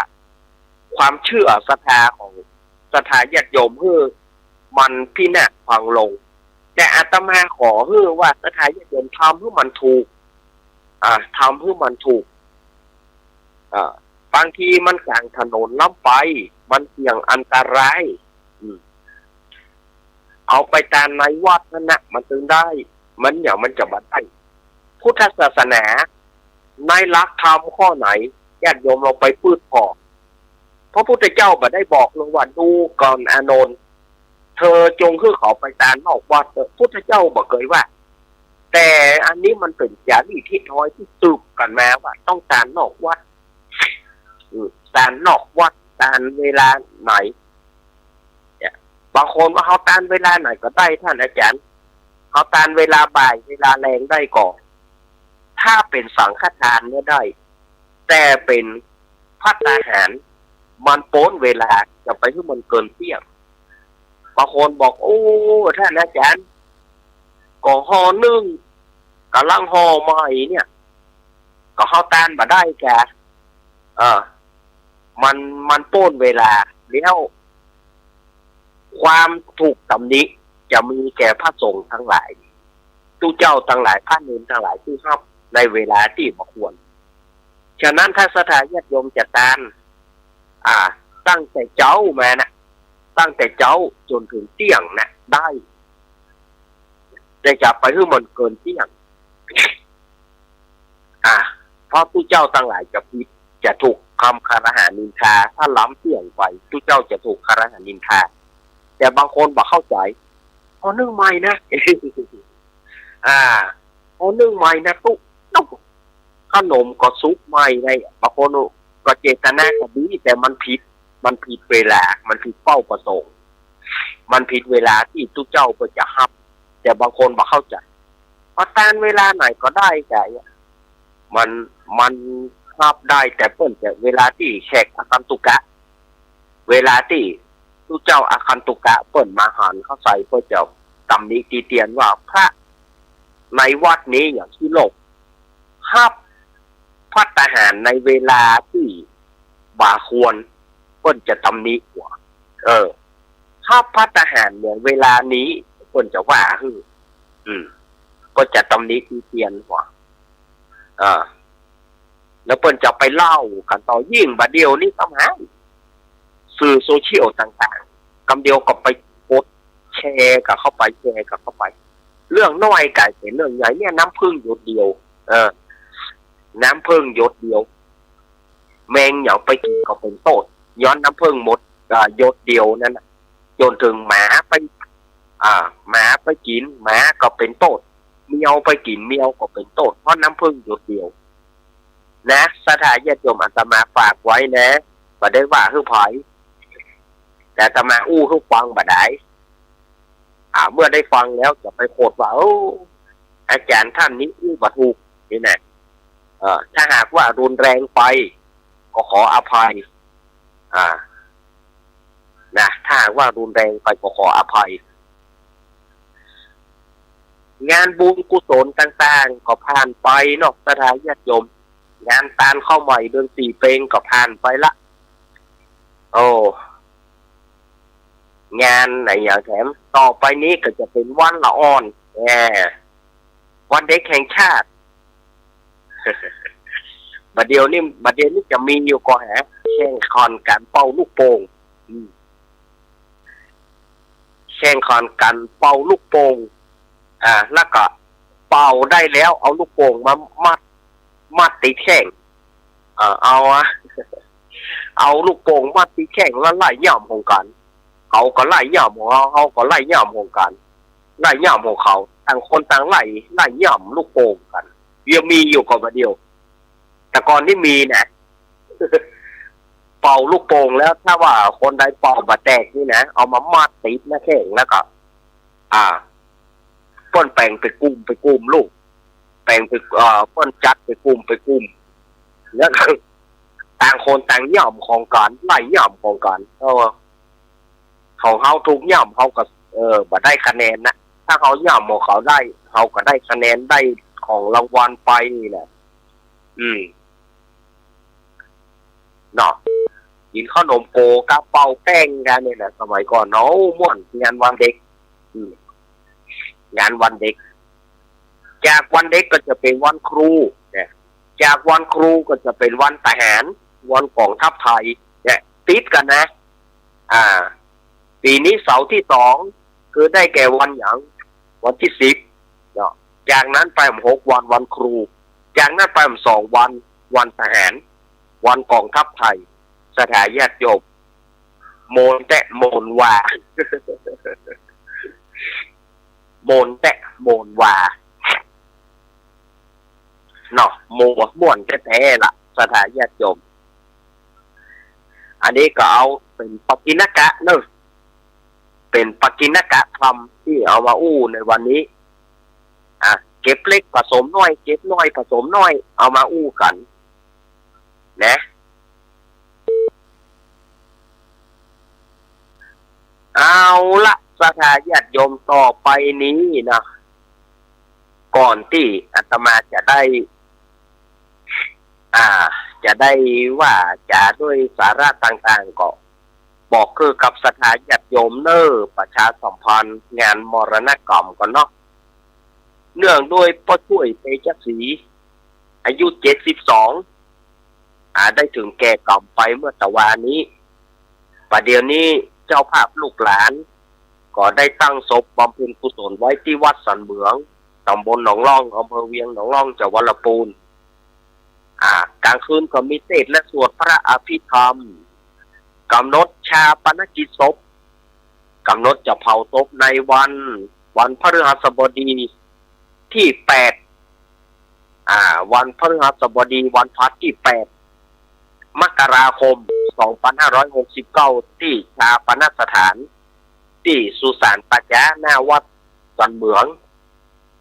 ก็เชิญชวนคณะสัตยาติโยมที่บ้านไก่บ้านใกล้บ้านไก่ฝ่ายที่หูจักพ่อช่วยเตชะศรีก็พ่อช่วยได้ล่วงลับดับขันไปแล้วเนอะมาร่วมกันส่งสการต้านข้าวปูจันนั้นช่วย2 แควอันนี้เปิ้นไปเปื้อนสีกันล่ะปูจันนั้นช่วย2 แควพ่อช่วยบ่มีนั่นเนอะปูจันนั้นช่วยถ้าได้ยินแล้วทราบแล้วเปลี่ยนเนอะปูจันเนอะจันนั้นช่วยอันนี้เปิ้นเป็นผู้สีกันหรอชื่อเหมือนกันชื่อเหมือนกันชื่อช่วยเหมือนกันป้อนนั้นช่วยปูจานบ้าน2 แควแล้วก็ไผ่แถมเนอที่เคยไปทำงานสิงคโปร์เนี่ยที่เคยไปทำงานสิงคโปร์รุ่น3132น่ะที่ไปกับป้าช่วยนะตอนนี้ป้าช่วยต้องเสียชีวิตนะเนอะป้าจะเอาศพในวันที่8เนอะที่ชาปนสถานสุสานปัจจาวัดสันเหมืองหน้าวัดสันเหมืองเนี่ยเอามาร่วมกินร่วมทานกันเด้ออันนี้ก็แม่ซุกแม่ทองซุกแล้วก็ลูกเต้าคนปากข่าวมาเนาะญาติโยมก็คงได้ยินเสียงกระทืบคือโคมอยู่พ่องอยู่ตังนอกนะจะมาจัดในห้องนี้เนาะการว่าจะไปจัดรายการที่สถานีก็นักหัวตอกก๊อกอาการไข้มันยังบาดีเท่าที่ควรจะนักหัวตอกก๊อกอยู่ก็เลยว่าว่าได้ไปละจะจัดอยู่ที่เนี่ยจะมาเพื่อมันคุ้มเวลาเหี้ยเนาะ เออ อันนี้ก็คืองานขาวดำที่ได้แจ้งกับสถาญาติโยมไปต่อที่เวลามันจะเอื้ออำนวยเนาะอากาศมันเย็นสถาญาติโยมอากาศมันเย็น เย็นถึงหนาวเนี่ยอากาศวันนี้มีเท่าไหร่ญาติโยมว่า15 องศาแต่มันถ้าเทียบกับต้นพฤศจิกามาได้พฤศจิกาเนี่ยมันมาต่ำสุดเลยนะ9 องศาช่วงต้นพฤศจิกาเนี่ย9 องศาสถาญาติโยมวันเน็ตก็ถามบัดเดียวนี่ถามว่าหนาวเน็ตก็มันบัดเน็ตเท่าไหร่ละมันยังสู้ที่สู้ที่ปลายพฤศจิกากลางก็ปลายพฤศจิกาบ่ได้เถอะกลางก็ปลายพฤศจิกาบ่ได้เถอะช่วงนั้นน่ะ9 องศากึดเนี่ยตอนไปบิณฑบาตกึดเนี่ยขนาดยิ่งเขาจะออกไปนะเขาเจ้าเหมาะจะออกไปนี่นะว่าท่านเน็ตเนอะหนาวเขาไปแล้วมันเหือเขาก็มีพ่องแล้วก็ยกแหวนหน่อยแต่ถ้าเทียบบัดเดียวนี้วันนี้15แต่วันพุธไปจะเท่าใดบ่ฮู้วันพุธเท่าใดบ่ฮู้วันพุธได้ยินข่าวมานะยังบอกเป็นทางการบอกว่ามันจะหนาวมาแถมอยู่นะก็ได้ยินข่าวยังบอกเป็นทางการเท่าใดเพื่อแต่ถามว่ามันจะหนาวอยู่ก่อนมันจะหนาวอยู่วันนี้สถาญาติโยมอาตมาภาพมีเพลงมาตายคือสถาญาติโยมเลิกวันนี้ถ้าไผ่ตอบตึงคนแต่งตึงคนฮ้องอาตมาคือ5 คะแนนถ้าไผ่ได้กับคนฮ้องอาตมาคือ3 คะแนนเนาะถ้าได้บอกชื่อตึงคนแต่งคนฮ้องเนี่ยอาตมาจะคือ5 คะแนนสถาญาติโยมแล้ว5 คะแนนนี้เอาไปไหน5 คะแนนถ้าเปิ้นมีการทำบุญที่ไหนอาตมาจะเอาไปทำบุญคือหมายถึงปัจจัยไปถึงตัวบุญที่สถาญาติโยมสถาญาติโยมบัดต้องเสียอย่างละอาตมายอมเสียเพื่อสถาญาติโยมบุญของสถาญาติโยมได้อาตมาจะมาตายเพลงสถาญาติโยมเนอะเพลงนี้ชื่อเพลงหยังแล้วไผ่เป็นคนแต่งแล้วไผ่เป็นคนฮ้องแล้วไผ่เป็นคนแต่งถ้าญาติโยมบอกตึงชื่อคนแต่งคนฮ้องครบคนนั้นก็ได้5 คะแนนกะทีอาตมาถามสถาญาติโยมก็ว่าต้องมีรางวัลอย่างพ่องค่ะอาจารย์บอกมีรางวัลเพื่อก่อนนี่มันตอบบ่ได้มันบ่ม่วนอาตมาจะเอาปัจจัยของอาตมาเนี่ยเพื่อเป็นคะแนนญาติโยมอาตมาจะเอาปัจจัยของอาตมาเนี่ยคือเป็นคะแนนญาติโยมจะไปทำบุญเพื่อโยมถ้าว่ามันถูกจึงมดก็ได้5 คะแนน5 คะแนนอาตมาก็เอาไปทำบุญเพื่อญาติโยมจะได้3 คะแนนอาตมาก็เอาไปเพื่อญาติโยมแต่ถ้าว่าถูกถ้าว่ามันได้คะแนนเดียวก็คะแนนเดียวนะคะแนนก็คะแนนเดียวอาตมาก็ไปเพื่อสถาญาติโยมนะเอาไปทำบุญตึงมดทุกบาททุกสตางค์ที่อาตมาจะเอาเป็นปัจจัยนี่นะเป็นคะแนนสถาญาติโยมเนี่ยเอาเพลงนี้เนาะเป็นเพลงที่เก่าที่สุดแล้วนะแต่อาตมาก็จะถามญาติโยมว่าชื่อเพลงชื่อหยังชื่อเพลงอะไรหยังฝ่ายเป็นคนฮ้องแล้วฝ่ายเป็นคนแต่งถ้าตอบได้3 ข้อนี้ถ้ามันตรงกันก็ได้ไปเลย5 คะแนนนะวันนี้ง่อมโลกวันนี้ออกใจง่อมอย่างเบาเลยมาตายปัญหาสถาญาติโยม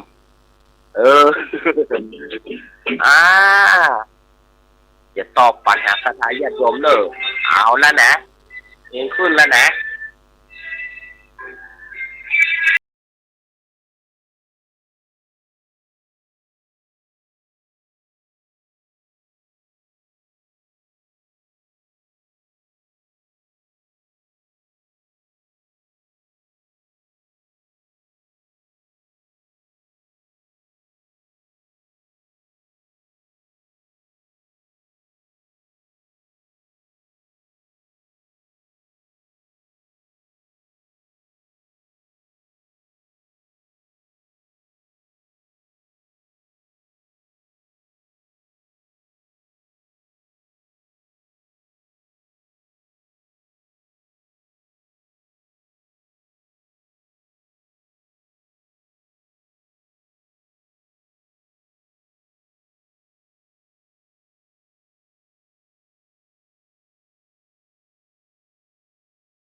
ฟังเสียงพระเจ้า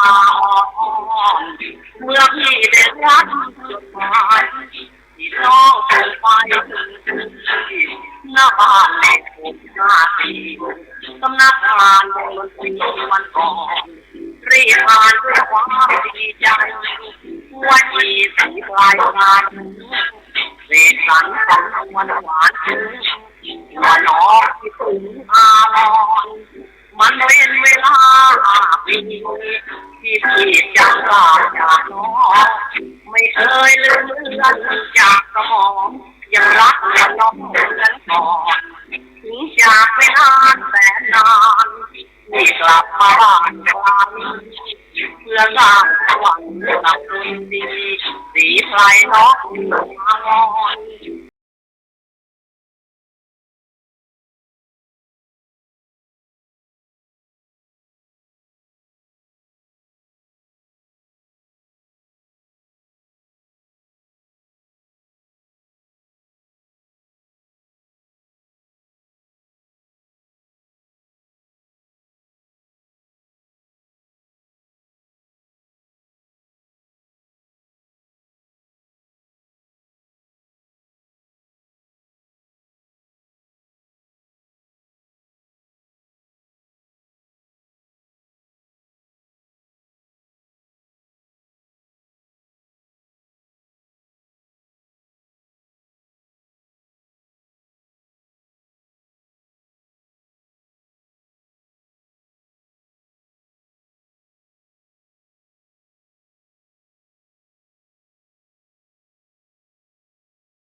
ศรัทธาญาติโยม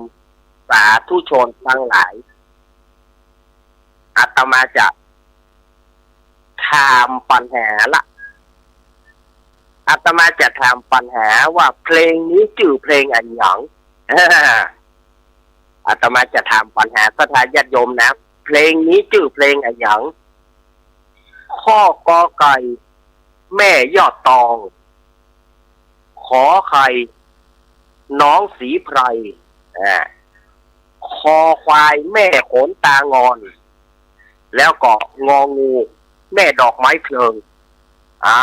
ล่ะอาตมาจะถามปัญหานี่นะศรัทธาญาติโยมคอยตอบมาหนึ่งเพลงที่อาตมาเปิดไปตะเกียชื่อเพลงหยังชื่อเพลงหยังแล้วใครเป็นคนฮ้องลืมเพิ่มมาหน่อยชื่อเพลงหยังแล้วใครเป็นคนฮ้องเพลงแรกแม่ยอดตองข้อกอไก่แม่ยอดตองขอไข่น้องสีไพรคอควายแม่ขนตางอนแล้วก็งองูแม่ดอกไม้เพลิงโทรเข้ามาได้เลย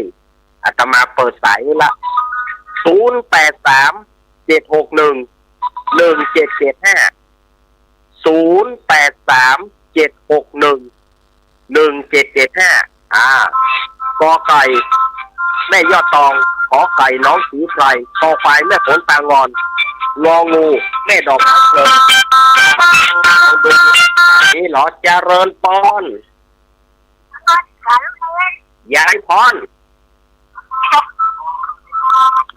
ยายพรไปอย่าได้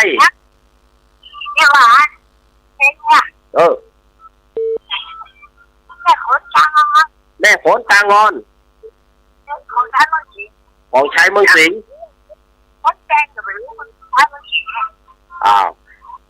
กำเดียวเยอะ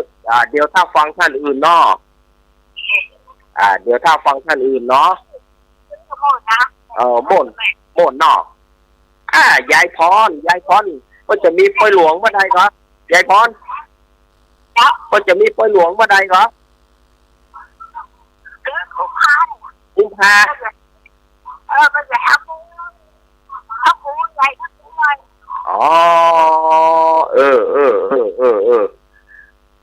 ยินดียายพรก่อนเด้อเจ้ายายพรร้องวัวแดงสั่งกำแพงเชียงใหม่ตอบมาเอาผัดจะตอบแถม0837611775 1775ยายพรบอกนะอย่าเริญปอนไม่ทานเจ้ายายน้อยยายน้อยแม่สีไพรแล้วก็เข้าเลยเนี่ยมีคนตอบเนี่ยโอ้ก๊อปปี้เนาะก๊อปปี้ยายพรเนาะยินดียายน้อยเด้อ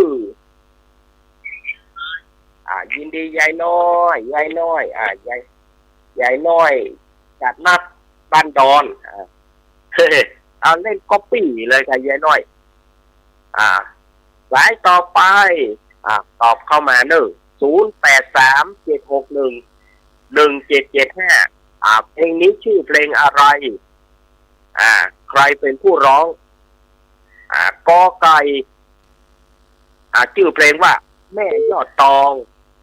ขอไข่ชื่อเพลงน้องสินใครคอควายชื่อแม่โขนตางอนแล้วก็งองูแม่ดอกไม้เพลิง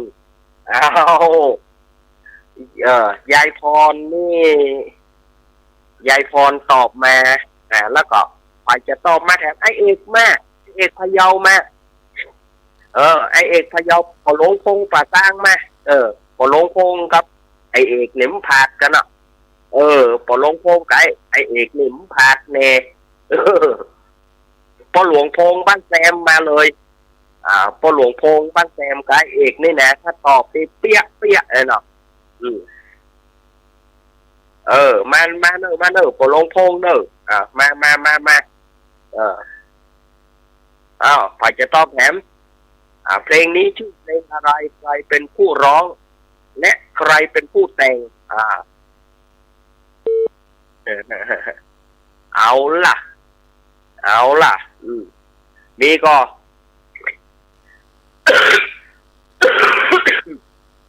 มีก็เพลงที่อาตมาเปิดไปถึงที่นะกอไก่แม่ยอดตองขอไข่น้องสีไพร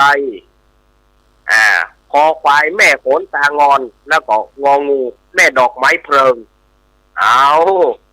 แต่ถ้าญาติโยมอยู่ทางบ้านจะตอบก็ได้นะน้องตอบมาถูกก็ถูกจ้างมันใครจะตอบมาว่ามันเป็นรายการอันเป็นไผ่ห้องแน่ลองหูมาก็ตอบมาได้โทรเข้ามาก็ได้ม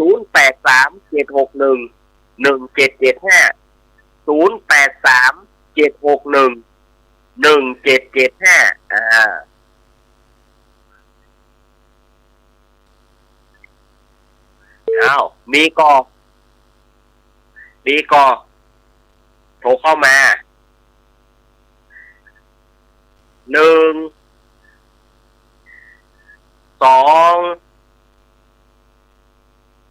3ถ้าบ่มีไผตอบเพลงนี้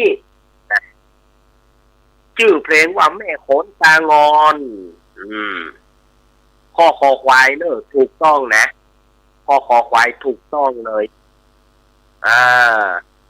อันนี้ข้อถูกต้องอยู่ในเพลงนี้แม่โขนตางอนคนร้องชายเมืองสิงห์เอาละต่อไปนี้อาตมาจะถามคำกำนะเพลงนี้ถูกมาละยายพรได้เนอะยายน้อยตอบมาถูกกำยายน้อยบอกแม่สีไพรลุงนวลเป็นคนร้องคนขึ้นต้นว่าแม่ยอดตองน้องสีไพรอันนี้ถูกแต่ว่าในชื่อเพลงแต่แม่โขนตางอนจงรับสักหน่อยอีก100 หนเธอนะแม่โขนตางอนยายพรได้เนอะยายพรได้ข้อคอควายเนอะยายพรแต่ว่าอาตมายังบอกฮื้อคะแนนเสื้อถ้าฝ่ายตอบคนแต่งได้อาตมาจะฮื้อถ้าว่าถ้าว่าตอบได้ครบเนี่ยอาตมาก็จะฮื้อ5 คะแนนเอาตอนนี้อาตมาจะถามว่าเพลงแม่โขนตางอนที่อาตมาเปิดไปเมื่อกี้ผู้ร้องชายเมืองสิงห์แต่นั้นนะผู้ร้องชายเมืองสิงห์แต่อาตมาอยากจะทราบคนแต่งใครไปพูดแต่งเพลงนี้ กอไก่ชายเมืองสิงห์ขอไข่สมเสียนพานทองคอควายสำริดรุ่งโรจน์งองูสุชาติเทียนทองเอาละเอาแหมละคนที่แต่งเพลงนี้นะจอจานหลวงพ่อพรพิรมแถมจอจานเรื่องข้อเนาะเพลงที่อาตมาเปิดไปตะกี้เอาคะแนนกันนะฝ่ายไปผู้แต่งผู้ร้องชายเมืองสิงห์แต่นะกอไก่ชายเมืองสิงห์แต่งเองร้องเองขอไข่นายสมเกียรติพานทองคอควายสำริดรุ่งโรจน์งองูสุชาติเทียนทองแล้วก็จอจานหลวงพ่อพรพิรม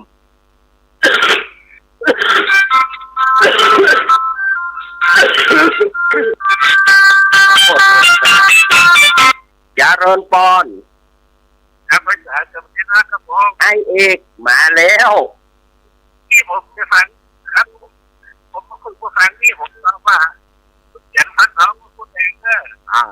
ไอเอกสมเสียนพันทองเนาะครับที่เสียนพันเอกนะครับไม่ได้ฟังสักคำเนาะครับเปิดเดียวเนี่ยเอาขอบคุณที่ยังฟังกันอยู่ไอเอกเนอะต่อไปปวดที่ครับผมมากครับผมครับผมไอเอกพะเยามาแล้ว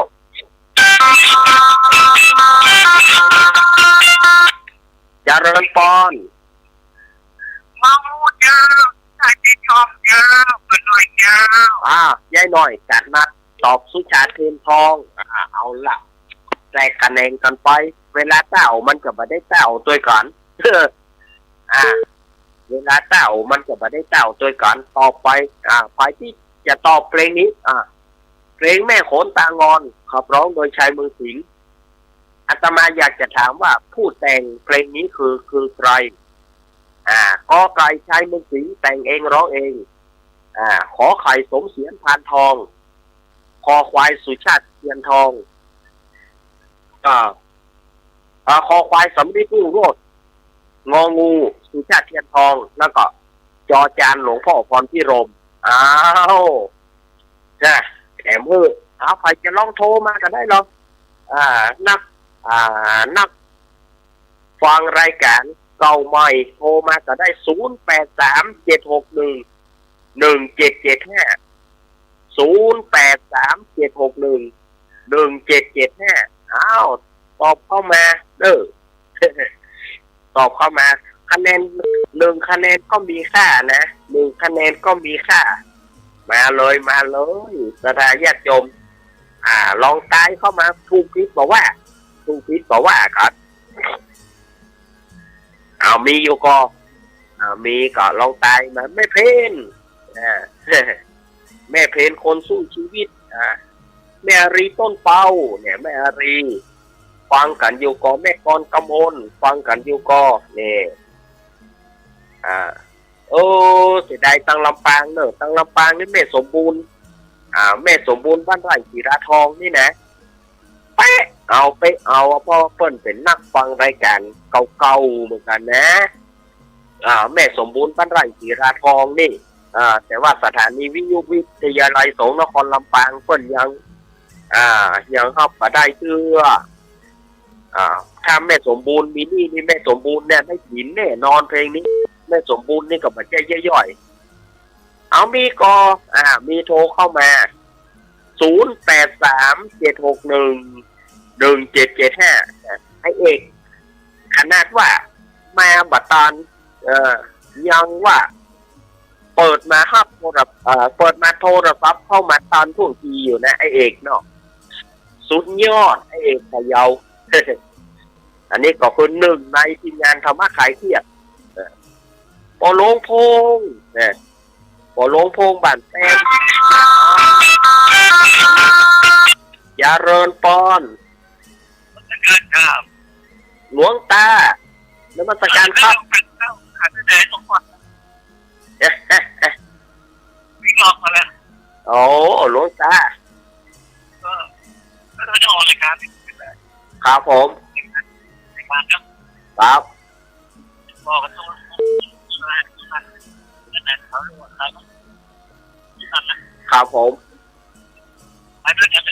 ครับไปด้วยกันครับครับผมนมัสการครับผมหลวงตากฤษอุทยานปางโม่เชียงดาวโอ้โหหลวงตาว่าจะแวะไปเอี่ยวนะหลวงตามันข้ามก่อนอ่ะมัน โอ้มันข้ามก่อนขนาด5 โมงกว่ายังติดอยู่แม่แตงพวกน่ะว่าจะไปเยี่ยมหลวงตาเหมือนกันมันข้ามไปอ่ะก่อนถ้ามันบอกข้ามไม่จะตายจาโรนปอนเจ้าไว้กับเจ้าโมเดนแม่พี่สมัยเจ้าแม่ผมไม่ได้จองนะว่าแม่ไม่ได้ยินในละคนได้ยินสักฝ่ายเลยเจ้าแม่ฟังทางโทรศัพท์เนาะเจ้าพออยู่คือเปิ้นแม่สมบูรณ์มาได้ยินแล้วนะแม่สมบูรณ์มาได้ยินนะถ้าแม่สมบูรณ์ได้ยินก็โอ้สุดยอดนะแม่สมบูรณ์นี่แหละยอดสมบูรณ์ยอดลองเพลงไหนฟังแค่โอมากันนั่นนะเพลงมากเจ้าเจ้าเพราะว่าเป็นกำลังใจเด้อแมวดูแลสุขภาพเป็นเจ้ายินดีแม่พี่สมัยเจ้าไว้แต่เจ้าสาธุเอาละสถานญาติโยมทั้งหลายว่าไปเวลาก็หมดพอดีแต่ว่าอาตมาจะตอบเพื่อญาติโยมเนอะยายพรนี่ตอบมาได้ครบถ้วนยายพรตอบมาครบถ้วนยายพรตอบว่าเพลงชื่อว่าแม่โขนตางอน คนร้องชายเมืองสิงห์คนแต่งก็ชายเมืองสิงห์หรือว่าต้นใจตอนนั้นว่าผู้แต่งที่สมเสียรพานทองผู้ร้องชายเมืองสิงห์ก็คือคนเดียวกันสมเสียรนั่นเป็นชื่อแต่เปิ้ลผู้แต่งสมเสียรพานทองผู้ร้องชายเมืองสิงห์ยายพรได้5 คะแนนปรบมือให้ยายพรหน่อยปรบมือให้ยายพรหน่อยร้องหัวแดงสั่นกำแพงเชียงใหม่อาตมาจะปัจจัยเพื่อยายพรเนอปัจจัยนั้นอาตมาจะเอาทำบุญให้ยายพรเนอปัจจัยคู่บาทคู่ตังที่อาตมานี่จะเอาทำบุญให้ยายพรกันแล้วกันยายพรไปอาตมาไปทำบุญที่ไหนก็จะเอาปัจจัยนี้ทำบุญเป็นว่าได้ทำบุญให้ยายพรกันแล้วกันยายพรร้องวอแดงสารแปลงเกียงใหม่พะเยาตอบมาชื่อเพลงแม่โขนตางอนผู้แต่งสมเสียรพานทองผู้ร้องชายเมืองสิงห์ถูกคือสมเสียรพานทองกับชายเมืองสิงห์ก็คือคนเดียวกันอาตมาเอามาปั่นหัวสถานญาติโยมเล่นบ่ได้อาตมาภาพเอามาปั่นหัวสถานญาติโยมเล่นบ่ได้ว่าไปปั่นหัวเปิ้นเกี่ยเกิดไปตังใดเปิ้นปั่นหัวตกเก้าบ่ฮู้เรื่องเด้อครับคนเดียวกันนั่นน่ะสมเสียรพานทองหรือว่าชายเมืองสิงห์เป็นคนเดียวกันไอ้เอกได้3 คะแนนอาตมาจะเอาไปทำบุญฮื้อเด้อปัจจัยนี่นะถ้าว่าได้ไปที่ไหนอาตมาจะไปทำบุญฮื้อเวลามาเวลดแต่ว่าหมดเวลาอาตมาจะได้ลาเลี้ยวบอกงานเขาดำเพื่อกรรมครับงานเขาดำของวัดสันเมียงครับอันนี้ก็แหมกรรมหนึ่งเนาะไผ่ที่งูจักก็ช่วยเจษศรีก็ช่วยได้ถึงแก่กรรมไปแล้วเนอะสถานญาติโยมตั้ง2 แควโดยหล่อนี่ที่ไปทำงานสิงคโปร์ด้วยกันนะก็งูจักก็ช่วยเนาะสถานญาติโยมก็ป้อนโดยเฉพาะผู้จัดนั้นช่วยผู้จัดมา2 แควเนอะเรียกว่าเพื่อช่วยว่าวเนาะเพื่อไปกู้สีกันเนาะเพื่อไปกู้สีกันเพื่อช่วยว่าวนี่ก็ฝ่ายที่รู้จักก็ช่วยเขาเพิ่นถึงแก่กรรมแล้วเนอะตั้งแต่ตะวันนี้ตอนนี้ตั้งศพไว้ที่วัดสันเมืองเนาะแล้วเพิ่นจะชาปนกิจศพในวันที่8 มกราคม 2569ที่ชาปนสถานสุสานปัญญาหน้าวัดสันเมืองเชิญชวนศรัทธาสาธุชนลูกเต้าเหล่าล้านฝ่ายที่อยู่ใกล้อยู่ไกลก็ช่วยได้ถึงแก่กรรมไปแล้วเนอะ โดยเฉพาะตังสองแควดอยลอนี่ครับเพิ่นได้ไปทำไปอยู่สิงคโปร์ด้วยกันเนาะแล้วก็ลูกเต้าเราหลานที่อยู่ไกลๆก็เข้าผูกันเนอร์เพื่อจะชาปนกิจศพก็ช่วยในวันที่8ที่จะถึงนี้สถานญาติโยมอาตมาก็ได้ได้ คื จาก นวันพุธนี้จะเป็นคืนชุดท้ายละ อาตมาจะลาก่อนเนอร์สถานญาติโยมอาตมาจะลาก่อนเอาไว้โอกาสหน้าปล่อยปากกันใหม่ถ้าเป็นไปได้ก็คืนวันเจ้ามืดวันอาทิตย์ที่3อาตมาจะมานั่งนั่งแจกสถานญาติโยมติดแล้วเกเรงานไปติดแล้วหนีงานติดแล้วหนีงาน ติดแล้วหนีงานไปฝางเหียเลยบ่ได้อยู่กับสถานญาติโยมอาทิตย์หน้ามาแล้วเนอะอาทิตย์หน้ามาละกอดขอขอบคุณท่านอาจารย์มหาสมชาติชาตาปัญโยวัดบรรพตสถิตเนอร์ที่เปิ้นเพื่อเวลาที่เปิ้นเป็นอาตมาไว้ตั้งแต่ตี 3จนย้อนปุ้นนะ8 โมงนี่จะหาเปิ้นว่าขอบคุณท่านอาจารย์มหาสมชาติเนอร์ครับแฮมบื้นก็ถ้าฟังเสียงน้อยๆหวานๆท่านพระครูปรัตน์ณัฐพงศ์ที่ตาวุฒศิริเจ้าวาดวัดดอนจันทร์ท่านปัจจานเนอร์6 โมงถึง 2 ทุ่มอาตมาภาพขอก้อยฟังกันวันใหม่เนาะวันนี้อาตมาภาพขออนุโมทนาสถานญาติโยมทุกเสียงทุกสายทุกสถานีขอบคุณเจที่ประสานงานให้สถานญาติโยมทั้งหลายอยู่ดีมีสุขเนอร์ขอบคุณจากใจมาไม่อย่างฮื้อนะครับขอบคุณจากใจมาไม่อย่างฮื้อจัตตารโรธรรมาวัฏันติอายุวันโนสุขังพระลังขอเจริญพร